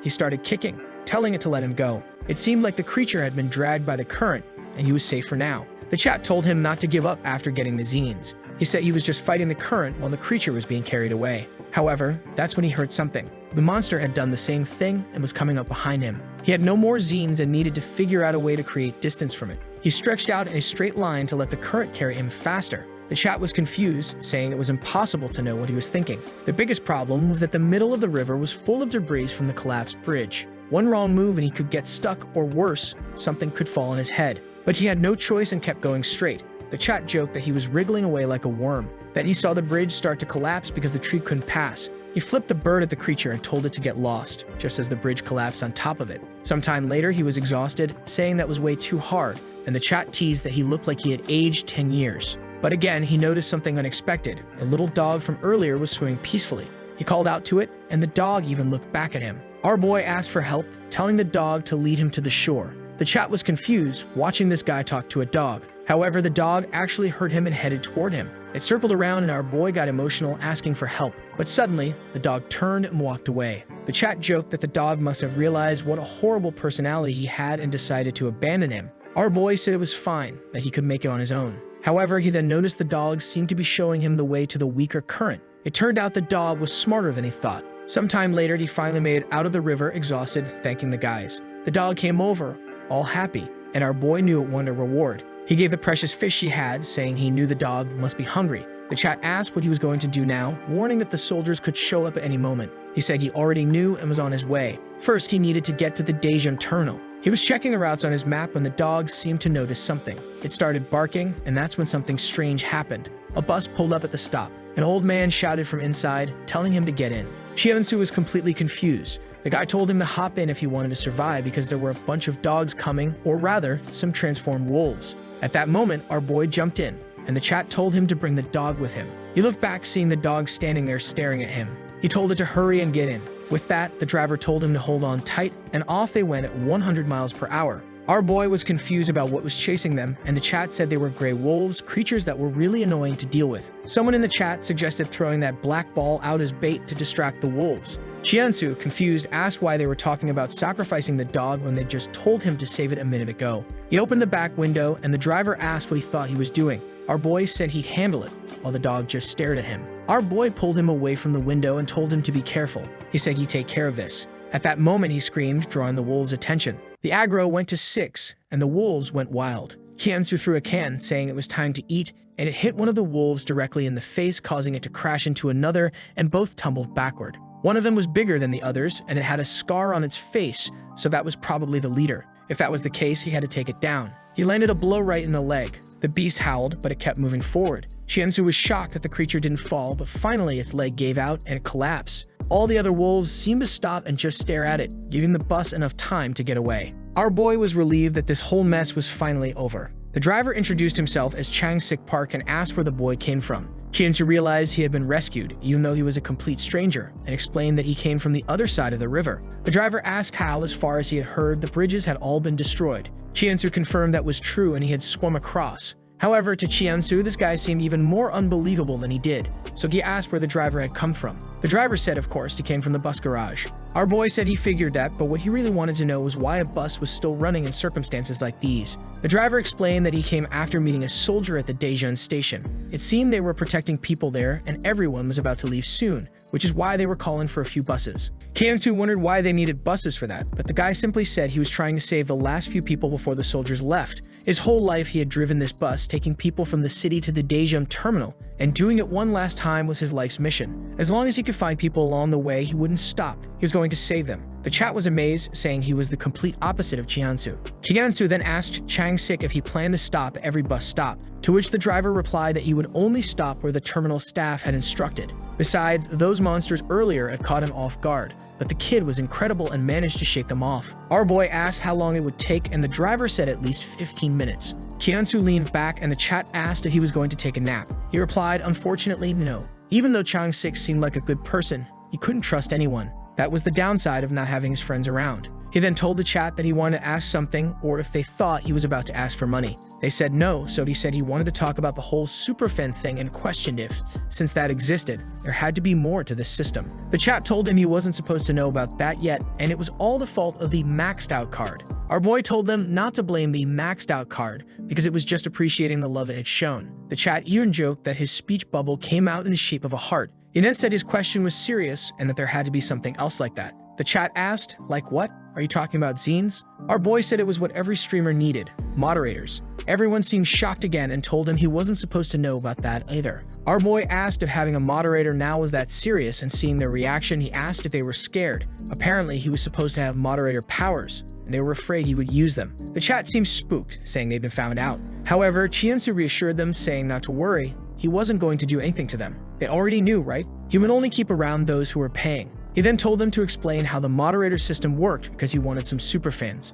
Suddenly, he was thrown across the bus, and Chiansu warned that there were some wolves on the left. Man, the creatures were throwing themselves against the glass. They looked like three from the same group as before, but he didn't see the leader. He had seen the wolves give up when the leader fell, so something felt off about them being here. One of them started howling, and apparently Chiansu had some kind of animal instinct because he realized it was an ambush. He immediately told Chang-sik that they had to get out of there. The driver tried to argue, but Chiansu told him that if they stayed, they wouldn't be able to save anyone since they would both die. There were definitely more wolves than he thought, and they needed to leave. He heard another wolf howling and knew they were probably in its territory. He warned Chang-sik that the wolves were coming from the right and he couldn't let the bus tip over. Chang-sik said he'd make sure of that and told him to hold on tight. Both of them needed to get out of there as quickly as possible, but now there were 6 wolves following them, and they were constantly throwing themselves at the bus. The chat said those creatures had gone crazy and would soon break into the bus. Our boy was worried that if those creatures got inside, it would be nearly impossible to fight them off. At that moment, something hit the wheel and Chang-sik warned that they had a problem.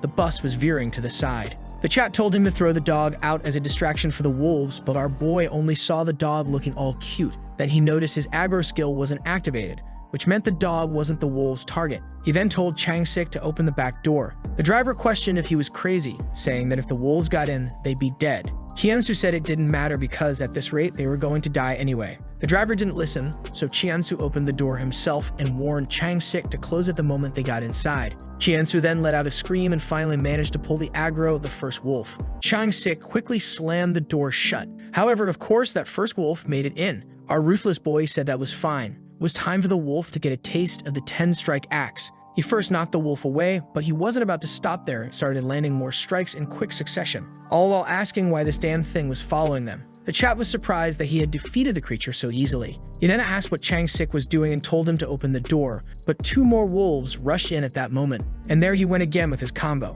The chat seemed unsure he could handle 2, but he seemed to be managing it with ease. That was until one wolf nearly bit his face. He dodged, and the creature fell near the driver, causing Chang-sik to swerve, throwing Chiansu to the side. But he quickly regained his footing and said he would finish this with just 1 more strike. That's when he noticed the creature was too close to hit with his axe, so he kneed it in the head to shut its mouth. Now he could pull out the axe and the beast began to whimper. Even the little dog, who Chiansu had already named Furball, was biting at the wolf's paw, helping to take down another one. Sometime later, Chiansu was exhausted. Chang-sik complimented him, saying he was incredible and asked how he could fight like that. Our boy replied that he had been training his whole life, and the chat joked that he was starting to bluff again. He looked at Furball and said it was time for them to take a walk. With that, the two of them opened the door and stepped outside. Chang-sik was beginning to worry since the bus was nearing its limit, but off they went with 2 more wolves in tow, and Chien-su went outside to finish them off. Regretting it, Chang-sik even donated 3 years off his life, saying he should have done this from the start. Our boy thanked him and said he had a plan to handle it.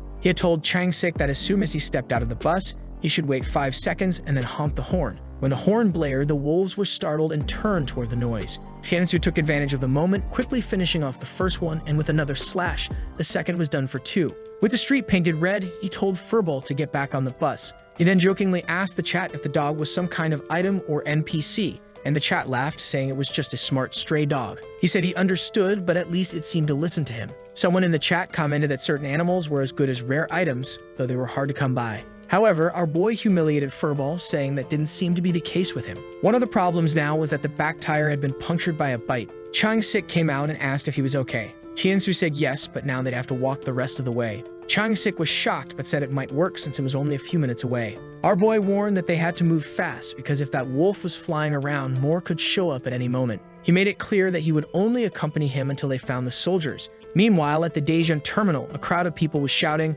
demanding to be let in, saying they had arrived first. Inside, the soldiers wondered how much longer they had to stay there. One of them explained that someone from the other group had asked for more time, but another soldier said it was impossible for more people to be outside. He said he believed they had already done enough because no one else would make it out of that mess. If no one else had made it, it was because they were all useless. All they needed were a few refugees to serve as decoys for them to reach the airport. But suddenly, they heard a scream and everyone turned their guns. It was Chang-sik, screaming for help as he was being chased by a pack of wolves. The people panicked, shouting that the creatures were coming their way, and the soldiers were furious because they had been about to leave. They started shooting, bullets flying everywhere. One of the soldiers stepped forward, calling for a ceasefire. Chien-su thought they had killed the old man, but Chang-sik thanked them for saving him. One of the soldiers approached the wolf, thinking something wasn't right. How did this old man escape creatures that were so agile? The soldier asked the captain if something was wrong. The captain wondered how the old man had made it there alone. Another soldier said that since he was wearing a driver's uniform, maybe his vehicle had broken down nearby.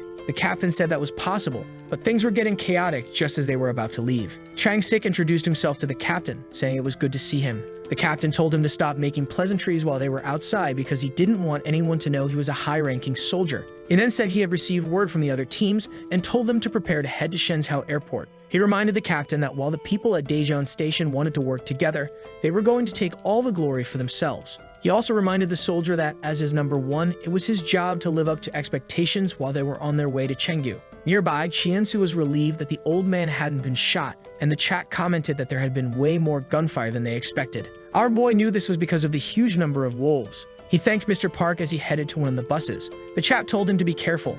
There might be something in there. That's when he heard a noise and hid behind one of the cars. The chat seemed to recognize the guy carrying the keys. A little earlier, Chien-su had mentioned the guy at the terminal who was collecting the keys from all the cars, probably holding them for his friends since he worked at the terminal office. Suddenly, someone called out to him. It was Chien-su, who said not to worry because he was just someone who had recently arrived. The man told him to go talk to the soldiers because they would be leaving soon. Chien-su asked if he was just collecting the car keys. The man told him to stop bothering him because he was busy and to stay away. Our boy asked if he wasn't planning to leave. The man said no, because he was waiting for a friend. Right away, Chien-su asked if that friend was the one who left him with the keys. The man demanded to know who told him that. Chien-su said he heard it from the driver of bus number 2. The man, a bit embarrassed, wondered why that old man had gone around telling everyone. He then confirmed that his friend had left the keys and hadn't returned yet. He asked if the old man was still alive. Chien-su said he was probably with the soldiers, and the man asked why Chien-su was there. Our boy said he had his reasons. There were a lot of things he needed to resolve.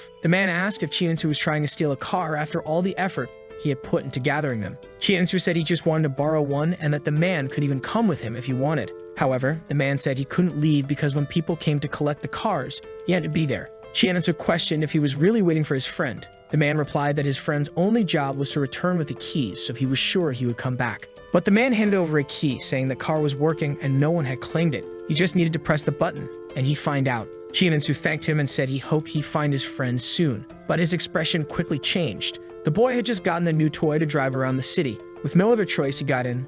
What else could he do? At least the car had GPS. And just then, the shop updated. There was an item that for 2 zines could make his car go up to 300 km/f for 7 minutes. However, if the car slowed down after reaching top speed, it would disappear in 60 minutes. Our boy thought this item was way too cool for something that only cost 2 zines. The chat told him to give up on it if he didn't have the guts to drive at 300 kilometers/hey. Our boy asked if they really thought he was scared of an item and of course bought it immediately. Once again, that same flash of light appeared above him, and in front of him a little ramp with an arrow dropped down. Man, it hit him right on the nose. Meanwhile, Furball was just staring at him and Chiensu cursed at him. But with no other option, it was time to go. He started the GPS, buckled up, and accelerated. He was going to find his friends soon. However, the car didn't seem that fast at first. The guy then said that the soldiers had just left the terminal and wished him good luck. Our boy thanked him and said he hoped he'd find his friend. Then he said that if anyone came looking for him, they should just say he went ahead to Jeju Island. The man didn't seem too excited to hear that name, but Chiensu just said he would keep his distance while following the soldiers. The army and the civilians were already on the road. Everyone felt slightly relieved since the path seemed safe, and of course, the soldiers wouldn't abandon them. The only thing Chiensu found strange was that they always seemed to be walking ahead, and maybe they should slow down. But the driver told everyone not to worry, as he was sure they were going slow for a reason. Everyone was murmuring, but no one said anything. That's when one of the soldiers appeared, shouting that there were monsters ahead. The people went to check, and suddenly, they saw like this video that helps Mamoru make more juicy content for his viewers, activate the cheeky little bell, and I'm out.